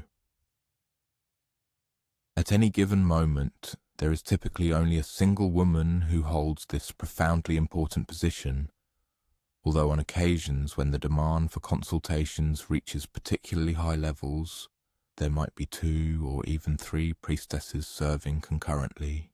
She is not a dramatic figure adorned in flowing theatrical robes and shrouded in mysterious veils. More often than not, she is a woman of local origin, perhaps the daughter of a humble farmer or the wife of a weaver, selected not for any inherent dramatic flair or imposing presence, but rather for her unimpeachable character and her innate ability to enter the profound, trance-like state, essential for the reception and utterance of prophecy. Let us, for a moment, envision and follow the course of one such consultation. It is a crisp, clear morning in the early days of spring, and a small, diverse group of individuals has successfully completed the long and arduous journey to Delphi. Among them is a middle-aged merchant hailing from a bustling coastal city, consumed by apprehension regarding the prudence of investing in a new, ambitious trading venture. A young woman seeks urgent counsel concerning a marriage proposal from a man whom her family enthusiastically favours, but about whom she harbours profound doubts regarding her own affections. And venerable statesman carries with him weighty questions pertaining to a contentious border dispute that has arisen between his city and a neighbouring polity. These are not the sort of grand, dramatic inquiries one might instinctively anticipate. No one is seeking pronouncements on the destiny of vast kingdoms or the ultimate outcomes of monumental wars. Instead, these are the profoundly human, everyday anxieties that frequently deprive ordinary people of their nocturnal slumber. The formidable decisions that feel utterly overwhelming when one is personally tasked with making them. The intricate consultation process commences well before the first blush of dawn. The Pythia must first undertake a meticulous ritual of purification, which involves ceremonial baths in the sacred Castalian spring, whose hallowed waters are traditionally believed to inspire profound clarity of thought. She then observes a period of fasting, engages in fervent prayer, and diligently prepares her mind for the arduous and spiritually demanding task of serving as an intermediary channel between the mortal and divine realms. This is not a mere performance or a theatrical display, rather. It constitutes a serious and deeply respected spiritual discipline, necessitating both rigorous mental focus and considerable physical endurance. Concurrently, the individuals who seek divine guidance also undergo their own preparatory rituals. They are obligated to present offerings commensurate with their financial means. Affluent visitors might present the sacrifice of a bull or offer intricately crafted golden ornaments, while less prosperous supplicants might tender simpler tributes such as honey cakes or small, unadorned pottery vessels. These offerings are not to be construed as payment in a commercial sense. Rather, they serve as profound expressions of respect and heartfelt acknowledgement that the reception of divine guidance is indeed a sacred and invaluable privilege. As the golden orb of the sun ascends higher in the sky, casting its warm light upon the ancient sanctuary, the solemn ceremony formally begins. The Pythia, now in her purified state, proceeds to enter the inner sanctum of Apollo's temple, within which a natural fissure in the bedrock is reputed to emit ethereal vapours believed to facilitate her entry into a prophetic trance. Modern archaeological investigations have indeed uncovered compelling evidence suggesting that these very vapours may have been ethylene gas, a substance known for its capacity to induce altered states of consciousness. Yet, regardless of whether the oracle's remarkable abilities derive from the subtle influence of natural gas, the direct inspiration of the divine, or simply from an extraordinary depth of human wisdom, her pronouncements consistently exhibited a truly remarkable and enduring insightfulness. The inquiries directed to the Pythia were invariably channeled through a retinue of intermediary priests. Consider, for instance, a prosperous merchant who might present his query regarding the divine favour upon his ambitious scheme to broaden his commercial routes into uncharted territories. A young woman on the cusp of a life-altering decision would seek sagacious counsel concerning her prospective marital union. Similarly, a distinguished statesman might approach the oracle, intent on discerning the most judicious strategy for resolving a contentious border dispute afflicting his city-state. The Pythia's pronouncements, it is well documented, emanated from a profound trance-like state, manifesting at times in poetic verse, at other times in prose moments as cryptic fragments that necessitated careful interpretation and elucidation by the attendant priests. Yet the truly captivating aspect of the Oracle of Delphi resided in a particular characteristic. Its responses seldom issued explicit directives or unequivocal commands. Instead, they consistently furnished profound insights, designed to empower the supplicants to cultivate a clearer, more nuanced understanding of their individual circumstances and the myriad implications of their choices. For the aforementioned merchant, the oracle might impart a message along these lines. Apollo discerns prosperity in endeavours initiated when the olive groves burst into bloom, yet cautions that genuine triumph attends those who prioritise alliances and relationships above mere material wealth. This was far from a straightforward affirmation or rejection of his plan. Rather, it served as profound guidance, impelling the merchant to contemplate not merely the financial profitability of his proposed expansion, but also the opportune timing of his ventures and, crucially, the potential ramifications for his existing rapport with trading partners and the loyalty of his clientele.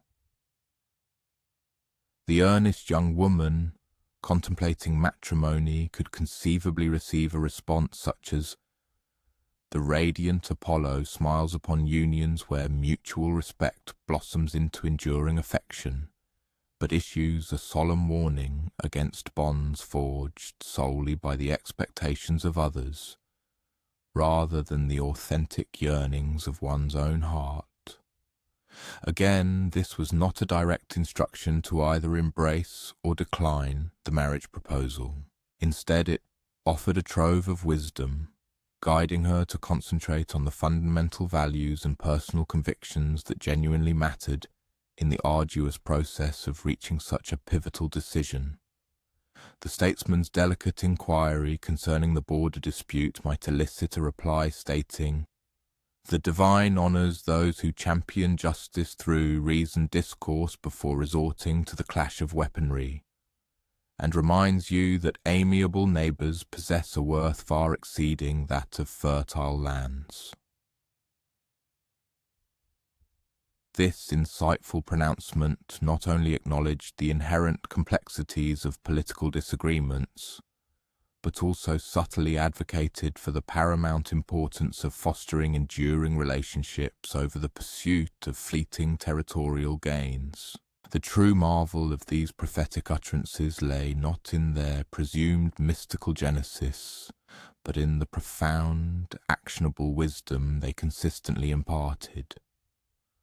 The Oracle of Delphi maintained its revered status and influence for many centuries precisely because it adeptly assisted individuals in navigating intricate decisions by compelling them to scrutinize variables and perspectives they might have otherwise overlooked or disregarded.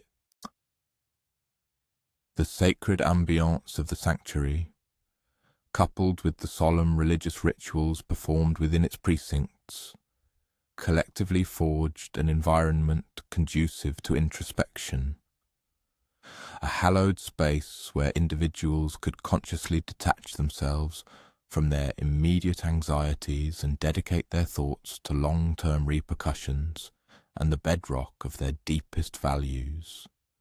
Beyond its role as a fount of personal guidance, the oracle also fulfilled a significant and expansive social function. People from every corner of the Greek world converged upon Delphi, united by their quest for insight and direction. In essence, the sanctuary evolved into a unique, informal assembly, akin to an ancient United Nations where diverse communities and city-states could engage in peaceful dialogue and interaction. Much like the revered Olympic Games, Delphi was universally regarded as neutral territory, a sanctified ground where even sworn adversaries could convene without fear of reprisal.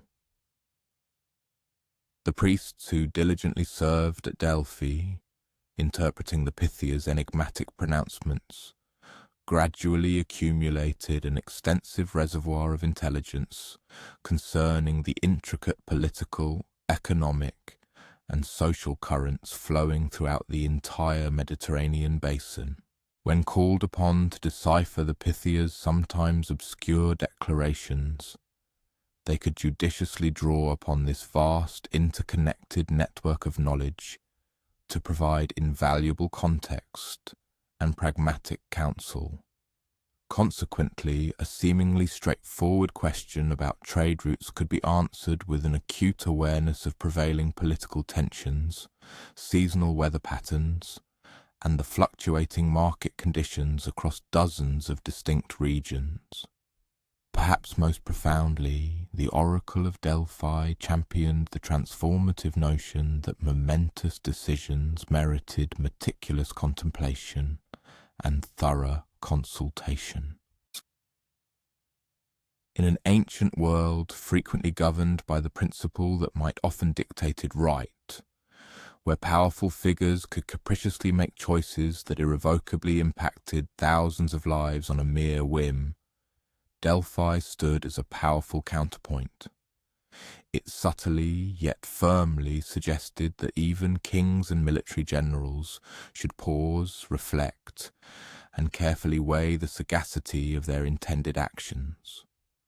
The most celebrated piece of advice associated with Delphi, famously etched into the very stone at the entrance to Apollo's temple, was the imperative, "Know thyself."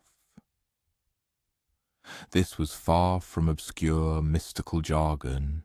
It was a distillation of profound, practical wisdom. The oracle appeared to possess an innate understanding that a substantial portion of human dilemmas originated from an inherent difficulty in perceiving oneself with clarity, in comprehending one's own underlying motivations and inherent limitations, and in accurately recognizing the ripple effects of one's actions upon others.